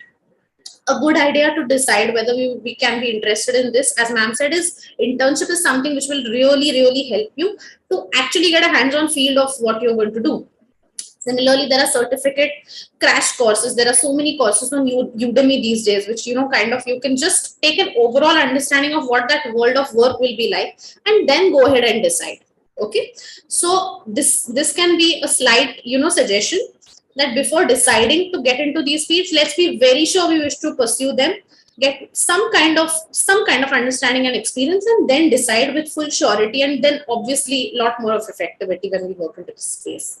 Okay, so let's talk about some of these popular fields that we're going to be looking into. DWOC, teaching, mass communication, foreign languages, social work, law, very popular, liberal arts, very popular these days, management, as we spoke about it earlier, army are some of these extremely popular fields that we kind of get a lot of demands, thoughts about. Okay, so let's go into the details of some of these. Very popular is management. Kids often say that we have to, we get so many times we get queries that we want to do MBA. Okay, so we want to pursue something as, we want to get into a space of a company. So what is the best way to work forward with it? What can be a good suggestion is that when we talk about management, it can be pursued from two layers. Let's understand this. Management, or very popularly called as MBA, can be an undergraduate program, as well as it can be a postgraduate program also. So let us say if I've completed my 12th standard from either arts, science or commerce, I need to understand that after 12th, I can opt for MBA also, if I'm very clear I wish to work in the management space. Okay, so management entails all about understanding and identify how a company works, the different aspects of a company, the financial aspect, the human resource aspect, what are the kind of marketing strategies, what are the kind of logistics and plannings and operations that I need to make. Okay, so this is all about how a corporate structure would work, and this is what the course tells us about. If we study it after 12th standard for 3 years, you can learn it through the BBA program or the BMS program. Okay, so BMS is something which is about Bachelor's of Management Studies. It's kind of more popular, or rather it's much more sought after because it has government recognition, or rather BBA is given by private institutions. Okay, so that's the only difference. Otherwise the course structure is pretty similar. You have to take up an entrance test to pursue this after 12th standard. And however, if you're very sure that you want to get into management, then that is where you can take it up after 12th standard. Otherwise, the suggestion is that complete your core basic degree or your graduation or whichever sub field that you're selecting after 12th standard for 3 years. And then as an option, keep your management space open. If you take it up after your graduate level, you take another entrance examination. Typically, these are the popular institutions: Symbiosis, NMIMS, Xavier's. Then the top institutes of India's, which are IIMs, they also have their own entrance examinations. So these are the examinations that you give, entrance tests, and you get selected. You pursue the course for 2 years. Very popularly, these are the top institutes of management. So there's Manipal, there's Amity University, Jindal, NMIMS, Symbiosis, Christ University, MIT Pune, very popular. And what are the spaces that you work with, your MBAs is when you get into either the human resource part of it, or you work with the finance field or the marketing field. There are other specializations also, like let us say operations and management, then there is operation systems, also a part of management degrees. Okay, so with this, we move on to the next one, that is event management, very popular again.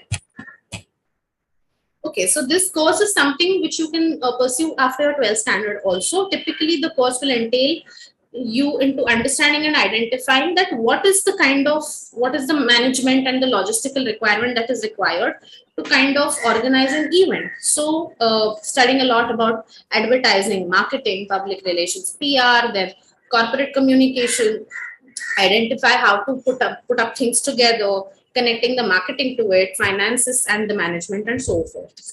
Okay. Some of the top institutes are the National Institute of Event Management.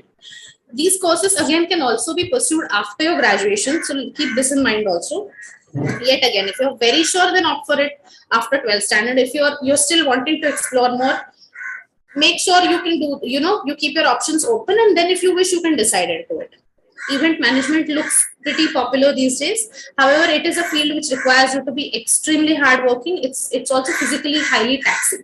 So keep these factors in mind before making the decision for these choices. Madam, are you moving your slides?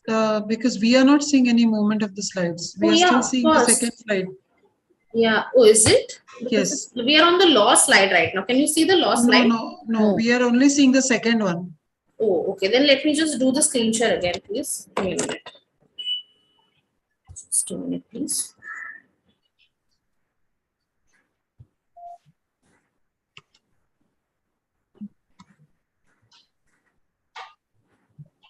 Now, are you able to see? It's starting.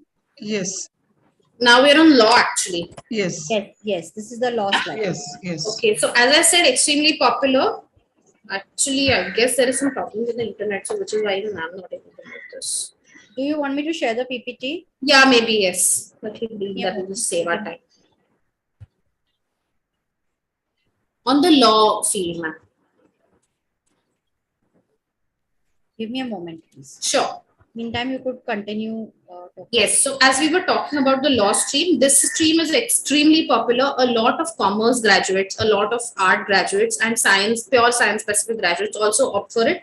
Typically, people who are wanting to keep their options open would complete their core graduation and then opt for something in law.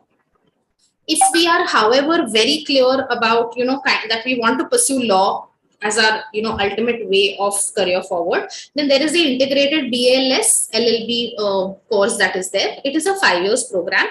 It can be taken up straight after 12th standard. You have to go through your core examinations of clearing them. They are the entrance examinations. Alternately, if you wish to pursue it after graduation, you can take it up for 3 years also.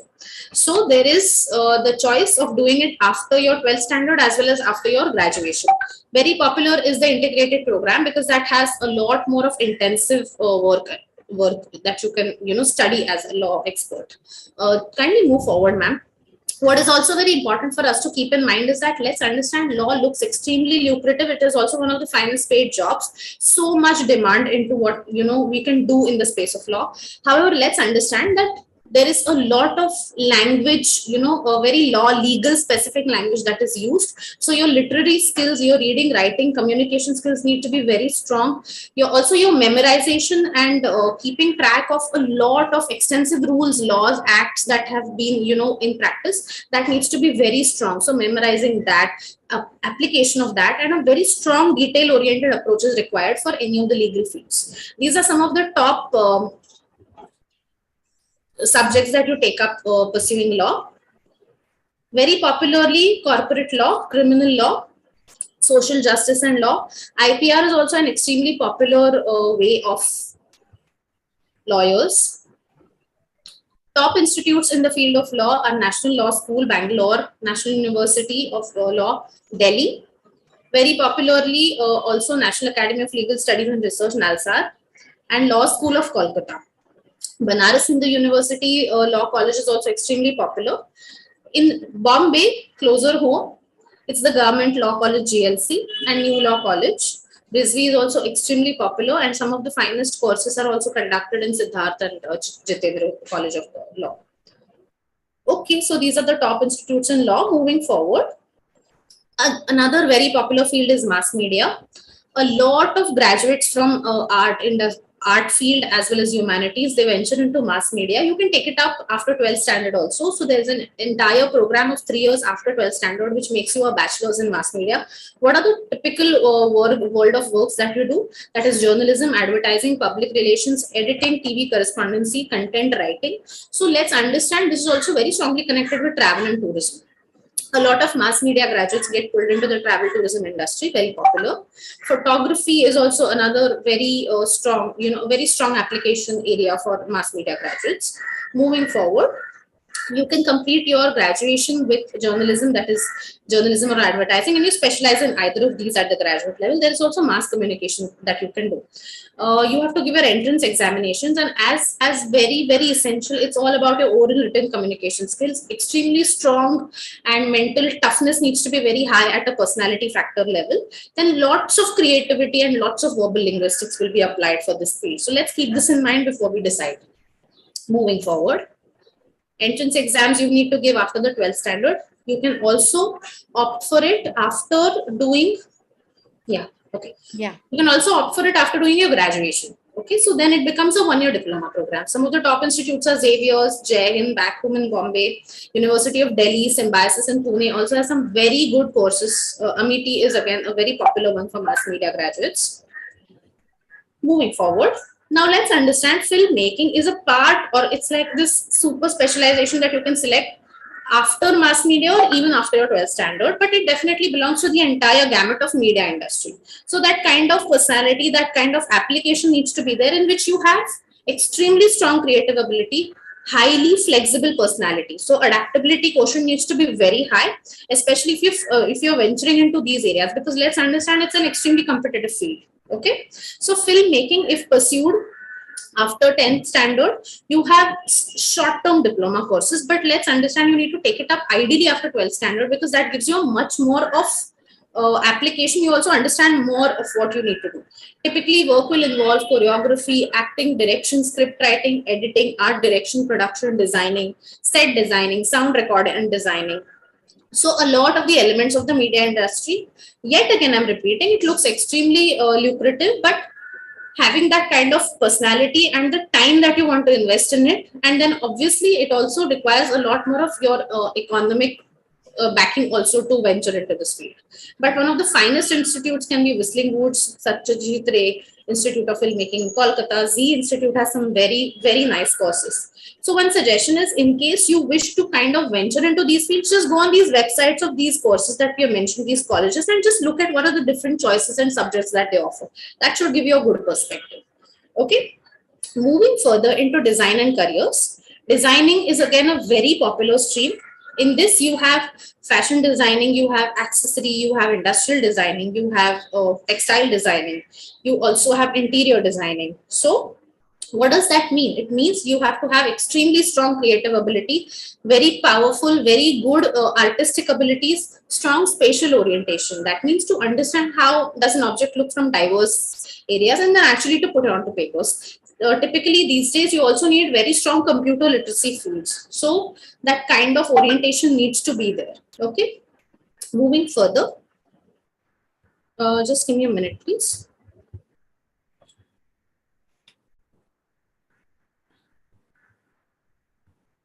Yeah.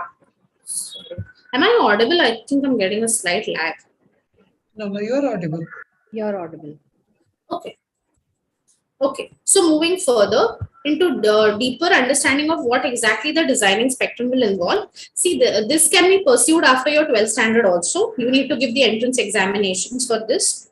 Some of the top institutes are definitely NIDs and NIFTs. You can also pursue it after your graduation, but let's understand you miss out on a lot of things. So ideally doing your graduate program in BDES will make a lot more of sense. Examinations are NIFT if you have to go in for fashion technology.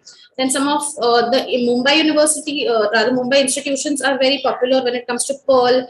Then there is also Srishti, there is Rachna Sansar, there is SNDT, which offers some very good courses in designing. Okay. Yet again, let's understand that you need to have an extremely clear interest that this will require you to be highly detail oriented, and time is something that you have to consider when you're taking up these courses. Moving further into interior designing, this can be pursued right after your 12th standard. It can be pursued through your BDES course, that is of 3 years, or you can also pursue it through the very popular, or rather the upcoming field of BVOC courses. Okay, so when we are talking of these courses, they can be done after 12th standard. You have to give your entrance examinations and study it for 3 years in totality. Some of the top institutes are mentioned ahead for you. Moving further, industrial designing. The ideal way to get into industrial design should be for people who have some background in science. Okay, so some amount of physics, chemistry, and mathematics, although it's not mandatory, but however, it is essential that if there is a base background in science, usually the graduates are able to comprehend this stream better. A very popular field for architects and engineers is industrial designing. So some of the niche careers in these are ceramic and glass, toy designing, very popular these days, transport designing, furniture and set making, product designing, as well as if you look at all of these careers, you need to have you need to be giving your entrance examinations after 12th standard. Some of the top institutes, their entrance examinations are Myers and UCH, and if you crack through them, extremely well-paying opportunities in this field. Okay. Moving forward, these are some of the top institutes in India which offer industrial designing. Moving forward into jewelry designing. Now this, as again I said, none of the designing courses, they do not need any specific field as such, but having a base into some of the subjects can help us in selecting those careers. Similarly, having some base in art and having some exposure to this kind of industry, then you can consider something like jewelry designing. A good idea would be doing an internship before actually pursuing the field. So gemology and design, jewelry design, basic gem testing, extremely niche careers. Extremely well-paying careers also, and there are courses that you can do at a diploma level and a certificate level. There are no entrance exams for this, and typically the course structures are for 6 months to 1 year. Some of the top institutes, SNDT University in Bombay, very famous for jewelry designing. Moving forward into animation, we can skip the institutes so that we can spend time doing the question and answers. So sorry to come in, but yeah, sure. We can just skip the institutes. Sure. Okay, so just quickly understanding what is animation. This tells us about how you're using your visuals with the aid of all the computer assisted technology and making an extremely lucrative visual effect design in front of us. Very popular in teenagers these days. Our suggestion is please do and consider doing certificate courses before actually venturing into 3-year programs, because that gives you an understanding if you're able to kind of, adapt to that. The constant way of working with computers, long taxing hours, extreme detailed orientation approach is something which is paramount for this field. Certificate courses, diploma courses, degree courses are available. Very good choices if you're looking at it at a postgraduate level after completing either engineering or architecture and BDES design courses. Okay, moving forward. Some of the top institutes. Yes, hotel management, again, extremely popular these days. what you typically do is you pursue it after 12th standard. Let's also understand that it is not just about cooking. A lot of children ask us that, when will we get into working with the kitchens? No, you're supposed to experience and go through all of the aspects of front desk management, hotel management, and then cooking. So kitchen is one part of it. Rigorous working hours, long working hours, working as teams especially is very important. Okay, so good communication skills, eye for detail, and then understanding that you can do this if you're very clear about it. Okay, you need to give your entrance examinations after your 12th standard, and you can pursue these fields. Some of the top college hotel management institutes in India. Moving forward. Travel and tourism, yet again, after COVID, a lot of courses from the travel industry had to go a rigorous changing mechanism, but yet again, it's coming back in space. So very popular in teenagers. After 12th, a lot of people do this and they pursue these diploma courses, certificate courses. You can take it up even through the, you can write down these course names, also the exams as IATA and UFTA. So if you look at these websites, you have these courses which run for 6 months to about a year. If you take it up after BWalk, which is the bachelor's programs of 3 years after 12 years, it's a great idea because you can then venture into an actual graduation in travel and tourism. Okay, so 3 years after 12th, travel and tourism is it's a very good combination with a lot of hotel management graduates also who can take it up at the diploma level later to specialize. Moving further, with fine arts and commercial arts. This is again an extremely intense, it's an extremely intensive program when it comes to creativity. So high interest, high skill orientation, and extremely strong artistic abilities. Very important. What this course can be pursued through is you can take it up after 12th standard. You need to give the examinations, entrance examinations, and you can take it up for diploma level or degree level. Some of the specializations in fine arts are painting, plastic arts, textile designing, calligraphy, dance, illustration, printmaking, digital arts, extremely popular graphic arts, pottery and ceramics, and applied arts. These are some of the specializations. Yet again, I'm mentioning having an extreme clear artistic bent of mind, working with long hours of detailing, physically taxing, as well as you need to have that kind of financial backing.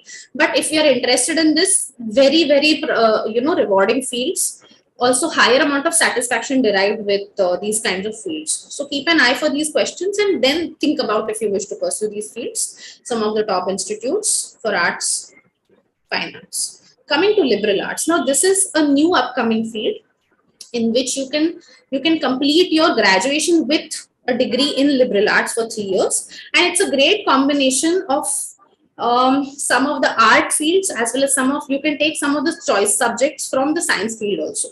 So it's a good combination in which you can pick up subjects like economics, psychology, literature and cultural studies, environmental studies, public policy, sociology, journalism from the arts segment. From the science segment, you can pick up applied mathematics. You can even venture through you can take a combination of commerce subjects as finance, marketing, human resources, or you can even take up subjects like digital marketing, communications management, film and television. So why is this so popular these days is because teenagers want to keep their options open. So the way they want to venture into, let's say, not just the traditional fields, but they want to explore what are the diverse fields with a combination of all three streams together, which is why liberal arts is extremely popular. Ashoka, Flames University, Kriya are very popular institutions. And what you do with this is that then you can specialize in the choice of your super specialization after a good exposure at the three years level. Moving further, now BWalk is a relatively new program introduced by the government. This gives you a degree in Bachelor's of Vocation for 3 years. It's an extremely hands-on, practical-oriented exam, which you study for 3 years, and you get a good understanding at things which you kind of do without needing too much of theoretical knowledge and load onto it. Okay, so after 12th, you pursue this for 3 years. It's a good idea to also opt for this course if you wish to kind of start working quickly. So you are still awarded a diploma and advanced diploma. So let's say if you complete your FY in BWalk, you still get a diploma, or if you complete your second year, you still get an advanced diploma course. Okay, so BWalk is extremely popular. It still gives you an advantage of giving you a degree at hand, and these are some of the courses that you can specialize in: interior designing, travel and tourism, software development, so on and so forth. It also has a corresponding NSQF level. Okay, so let's keep this in mind. This can work well for low scorers also from time to time. Okay, some of the offbeat careers: wedding planning, hairstyling, radio jockey, DJing, music production. These can all be considered through certificate courses and diploma courses. Some quick fields that I would want to take you all to. So Sukada, let's yeah. Take up the Q&A because Yeah, there are okay, lots of sure. questions. If it, yeah, is that okay, Dr. Pate? Yes, Because we madam. have It's covered like almost I've got a everything. whole lot of questions. I think it's already already 1:20. Already 1:30. Yes, almost. Sure. Yes. So should I start with the Q&A, madam? Yeah. Yes. Okay. So first and basic question is, when should aptitude test be done and where? When is a good, so we believe that, you know, 9th grade is a good time to take an aptitude test. Reason being that, you know, you can plan well in advance. Also, most aptitude tests, or rather our aptitude test, is very comprehensive. It gives you components about your personality, about your, you know, we give you lots of personal insights also to build on an individual plan. So 9th grade is the best time to take up aptitude test, you know, to help you start formulating. Again, going back to what Sukada said, you can't plan a career in 10 minutes. So it's a process which you need to initiate well in advance. Okay. So can aptitude test be manipulated by student keeping specific careers in mind? No. What can happen is, if they don't take it seriously, see, we have many levels to doing our analysis. We are still not using a computerized algorithm. We are still going the traditional way of doing our own analysis. So, you know, we get a sense there are multiple forms we get filled. So it shouldn't happen. But yes, what could happen is that they don't take the test seriously. So, you know, there are skewed Skip results. into, That yes. happens. Yes, absolutely. I think you have already answered this. Can we give entrance exam after diploma? You have already answered this, but if you could quickly take it up. Yeah, so 10+3 is now a new eligibility for a lot of courses, and you become eligible to courses and also certain entrance exams. So you will need to check which of the entrance exams, but most entrance exams you have a 10+3 option now. Okay. So now, does admission to IIT need both JEE Main and JEE Advanced? Absolutely. Mains is only the first step. Only if you get your 10+2 marks in the 85th percentile and your score is in the first 250,000 do you even qualify for advanced. Okay. Now, if I take arts, can I drop maths? I think this has already been covered, but if you Yes. could just Absolutely, you can take maths with arts, and most importantly, people go to arts to drop maths. Yes. Okay. Is it compulsory to take up 11th, 12th to pursue graphic designing, or can I do it side by side with diploma? Yes, that option is available, but you will not get a BDES degree. You will get certificate courses, but they also give you good level of employability and job options. Okay. Fine. In computer engineering, what kind of studies is involved? I mean, how much is the use of maths once computer engineering is taken up as a career? Both in BSc as well as in BE, maths is a paper right up to the 3rd year, which means almost 3 semesters you will have maths in some form or the other. You will have electronics, you will learn languages as in computer languages, C++, Java. So those will be the core of your computer-based studies. No, but maths as in, all these derivatives and integrations, all these things will be continuing later on? Syllabus, I can't tell you whether integration or all, but maths is a paper which is there right up to the end of second semester, and application in the 3rd semester also. Okay. So is it important to get degree for CA? If yes, which degree? As I mentioned, a plain BCom degree is alongside pursuing your, CA title course is very necessary, or it's mandatory in some ways. Okay, so you can do CA after completing BCom. But then that will be a long way off. So most students take up BCom and CA together. It's Okay. doable. Okay, it's doable.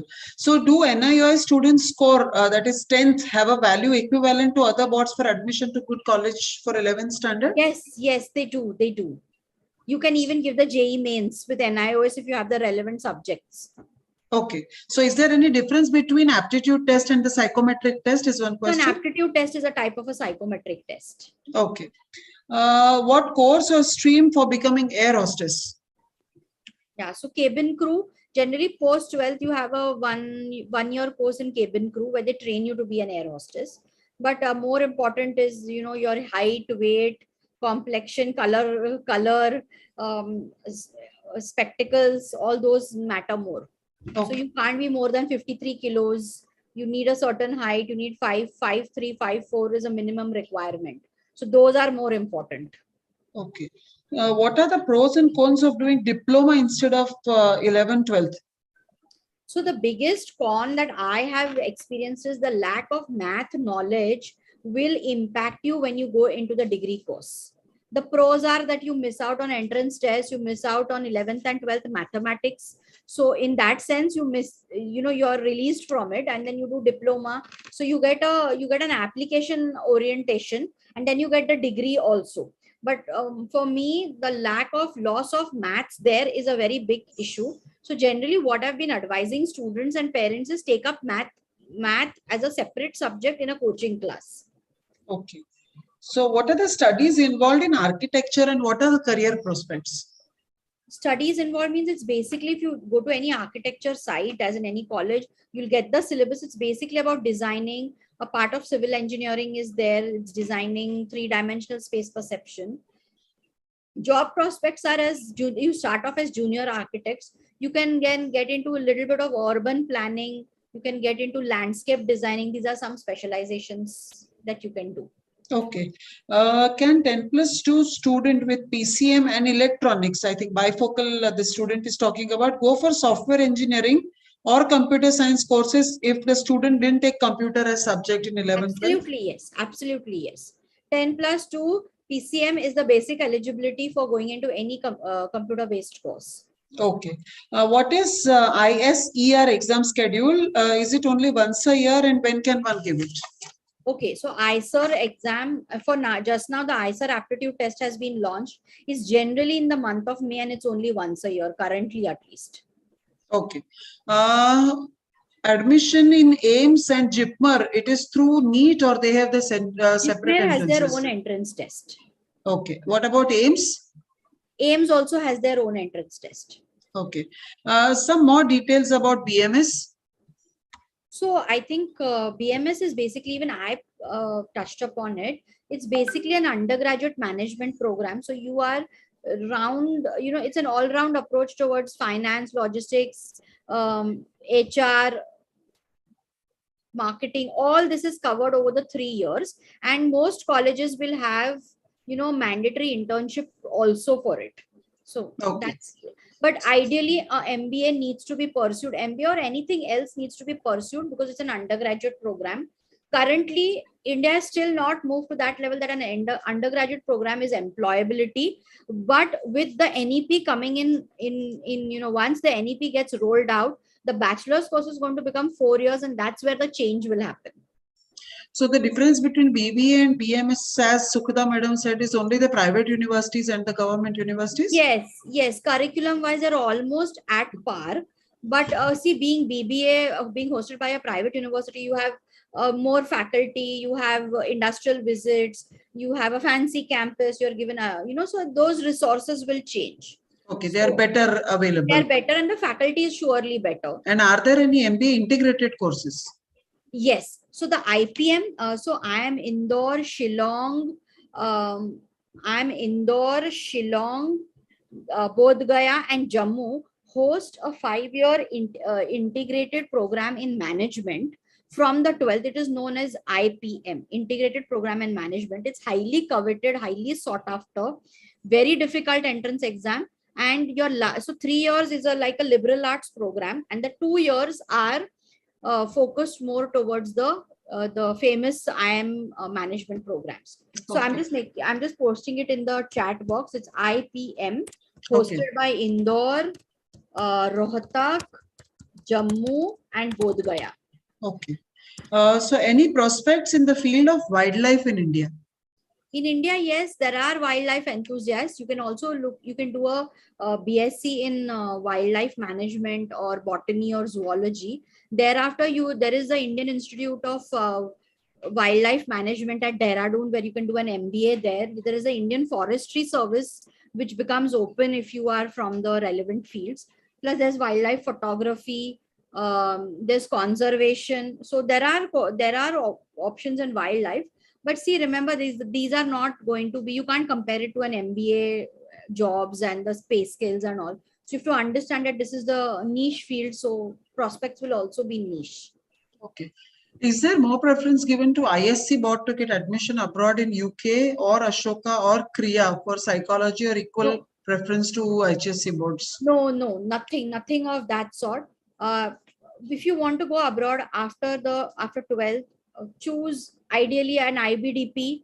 It will be a good option because it will give you a well-rounded approach towards studies abroad. The other option is to do your A levels. So the AS and the A levels, that's the Cambridge board. And basically, if you want to seek postgraduate admission for psychology, you need to have a good degree course, and along with it good internship, and you can add certifications, you can add extra learning, you can do field work and add onto your portfolio. So Okay. but yes, Ashoka and Kriya both have some excellent psychology majors, so it is very useful. Okay. What is the criteria to get into Indian Army other than NDA exam? So I think I mentioned there's a technical entry scheme after 12th, and after graduation you can go via the SSB or the CDSE, that is the Combined Defense Services exam. Okay. Okay. You have already mentioned, but still again, what is actuarial science and what are the prospects available? So as I've mentioned, it's related to risk management. Okay. And the prospects are very high. As I said, that there are 13 papers which need to be done. And once you're up to the 7th paper, you already get hired. I even showed you the companies which are hiring fresh actuaries. So the prospects are very good. The pay scales are very high, but it's a very technical, in the sense, very high level of mathematical acumen is needed. Okay. How to become an to everybody about the IPM course. Right. How to become an ethical hacker? What is the course to be followed? There are certifications for the ethical hacking course, but ideally do a BSc IT or computer science, so you have a good base in understanding of computers. Okay. So how would this computer science, as in BSc, and computer engineering, I mean, how would they differ? I mean, what would be the study? Computer science is a 3-year course, BSc, and the computer engineering is a 4-year course. So basically, the approach is also different. BSc is based on your 12th grade marks. BSc computer science, BSc BTech or a BE is based on your JEE mains or your state CET or your entrance exam. Plus, BE BTech have 1 year extra, so there is a component of hardware engineering in it. There are many more. There's a lot more into it as compared to a BSc course. So placements are better for BE. BSc courses have to be followed up with an MCA or an MSc for career prospects. Okay. So can we take 3 more questions and then end? Okay, madam, at least there are some 7-8 questions more. Is it okay if we take it? And after that, yes, and 7? Yes, we can do that. Okay. So this has been taken up. Okay. Now, how do kids become entrepreneurs? See, for entrepreneurs, there could be 2 ways. One is that you have a technical career, so, and you use that technical career. For example, you're a biotechnologist or a biomedical engineer. You can create a device and then become an entrepreneur. That's one way. The other is to go in for a BBA or a BMS, where you learn how how a management ecosystem works and how it you use it to the purposes to build your business. So, some kind of a formal education is will be there. Okay.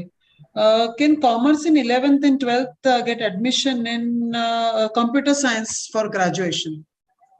Commerce in 11th. Can a commerce student go So, for computer see, science? the BSc IT course hosted by Mumbai University is one of those which says that eligibility is 10+2 with math.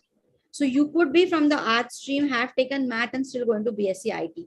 But honestly, I personally feel a commerce or an art student will not do so well because physics and chemistry become important components of your BSc IT course. So ideally, look for a PCM and then go into BSc IT. Ideally, ideal situation. But eligibility wise, 10+2 with math is the basic eligibility BSc can for be taken up. BSc IT. However, it is not available for BSc Computer Science.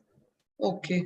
Will NEP have any impact on graduation years of courses mentioned?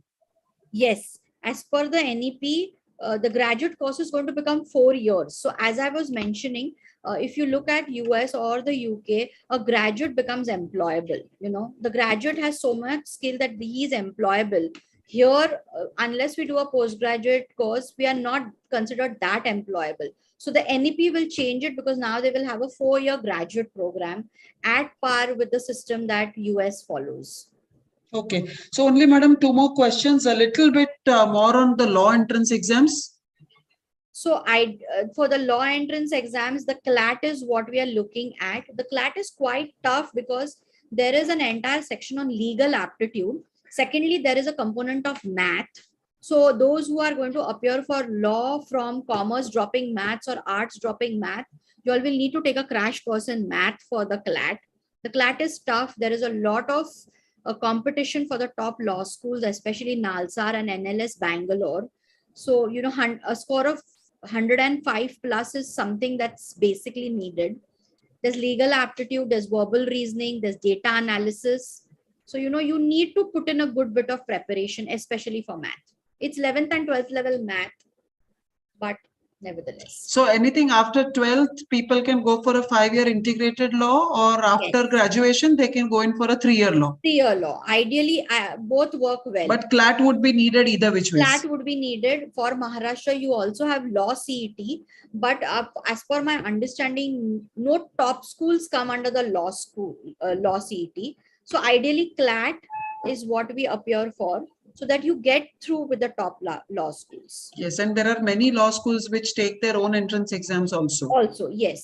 Yes. So Okay. for example, NMIMS, they have their NPAT for their law school. Yes. Similarly for Symbiosis. Symbiosis, LSAT they have for Delhi, LSAT. Jindal Global and all. Okay. So 6-year program after 10th in NMIMS for computer field or diploma and degree. I'm not understanding the question, but if you can make No, but I sense think out of I it. have got the question. See, it's the same.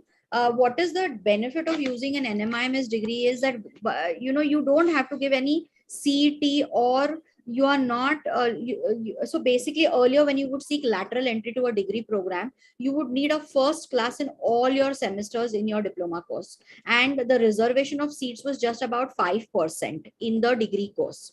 Now this has been altered. There is a lateral entry CET hosted by DTE, which you can take for regular engineering colleges. NMIMS will give you a cushion. It will directly get you 10+2, 10+3 diploma, and then it will directly give you lateral entry into the degree course. So you will not need to worry about the lateral entry. That is the only benefit. Okay. And the last question, can you please give a rough idea in commerce and arts, some fields with good pay other than the common CACS? Can you please answer this? So economics is doing very well in the arts field. Psychology is doing very well in commerce. See, as I've mentioned, BAF, BBI, BFM, these are very good fields. On its own, also many students get recruited into accounts departments. But as I mentioned, we are still stuck at postgraduate education. So, you know, reaching out for a postgraduate education is absolutely mandatory. For example, if you want to practice in the psychology space, a BA degree is not considered relevant enough. You need to go in for a master's, or even, you know, further post masters also. But these are good points to start up on. And you can look at BMM, BMS. These are all good courses. to have as degree courses and then further on have a master's. And madam, job prospects for MBA? I think that's a well-known fact that MBAs get well recruited. However, please note, if you're coming from a tier 3 MBA school or a B school, what they call, you're going to get those kind of placements. The best placements come up from, obviously the IIMs, but the latter end of tier 1, which is like, SP Jain or Great Lakes, these have very good placements. Indian Institute of Foreign Trade Management. These are very good placements. So if you're not able to aim for IIMs, which are like P99, percentile 99 on your CAT score, you can look at, there is Xavier's Institute of Management. They have their own XAT. So you will need to look at what are the institutes you're targeting, which tier of B schools you're targeting, the entrance exams and the desired percentile rank. And over and above this, build your portfolio for good recruitment through your, bachelor's courses.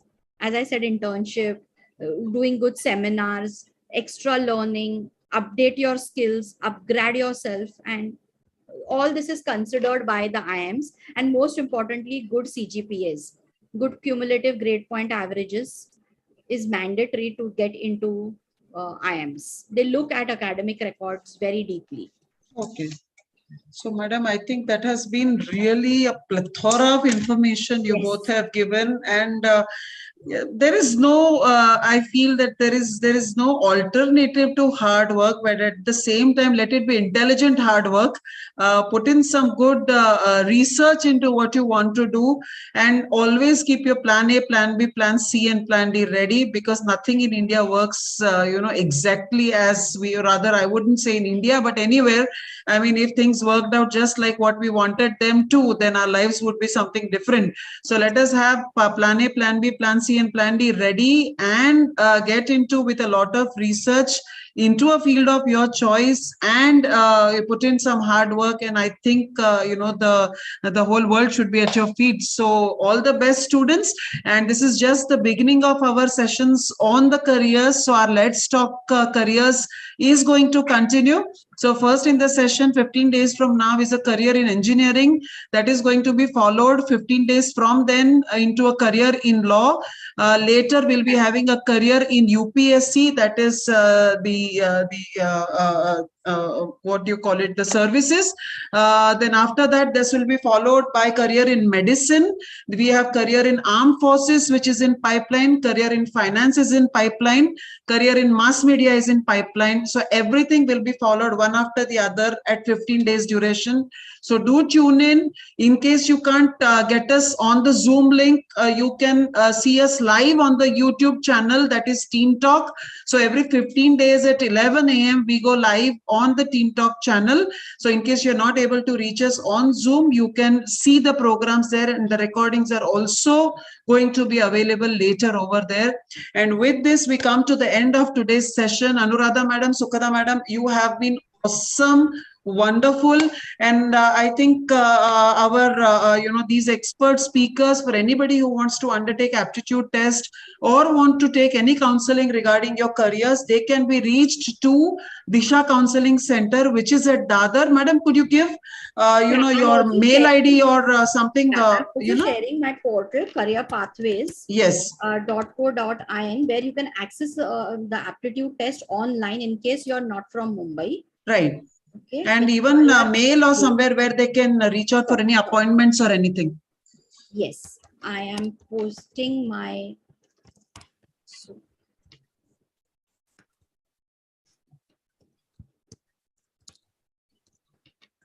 Yeah. Great. So let me take this opportunity of saying a big thank you from us at Mission Pink Health. To Anuradha madam, we sincerely appreciate your expert guidance during today's session for students, parents, and teachers, organized by MPH IIM Maharashtra State today on Sunday, 1st May 22 under Teen Talk series. And Madam Sukhita Kedkar, even to you, a big thank you. And we will definitely look up to you for some more sessions, Sure. Something more in detail for whoever the students they want to talk about. We were just going through, and people want to know about, sessions for specially able children or children with Yes. learning disabilities We'll do and that. children. We'll do Yes. something for learning disabled because we do a lot of work in that space. Yes. So we will come up with that. And for students who wish to pursue their careers after 12th abroad, so we will request you to help us. That's not my area of expertise, to be very honest. Okay. But I can put you onto a resource who can help them out. Great. So we will look up to you for those things. And thank you so much once again. I invite Dr. Jyoti Chidgupkar if she would like to share her views, and then we can end the session. Dr. Jyoti, are you there? Thank you for inviting us. Thanks a lot. It was excellent. It was excellent. I mean, indeed, every time I listen to you people, I feel that somewhere I have gained a lot of knowledge. So somebody approaches for some advice, till the time we put them to you, we can at least guide them in a little bit ways. So thank you so much. Jyoti, are you there? Okay, so with this, we come to the end of the session. Thank you so much, Anuradha madam. Thank you so much, Sukhada madam. Until we see you all next. Thank you so much to the audience who are with us till the end of the session. And you can see the recording of this program. It is available on the Teen Talk channel. So please do watch it and tell your friends to watch it, whoever is in having, doubts about their career selection. So thank you so much. Thank you. Thank you. Thanks a lot. Bye.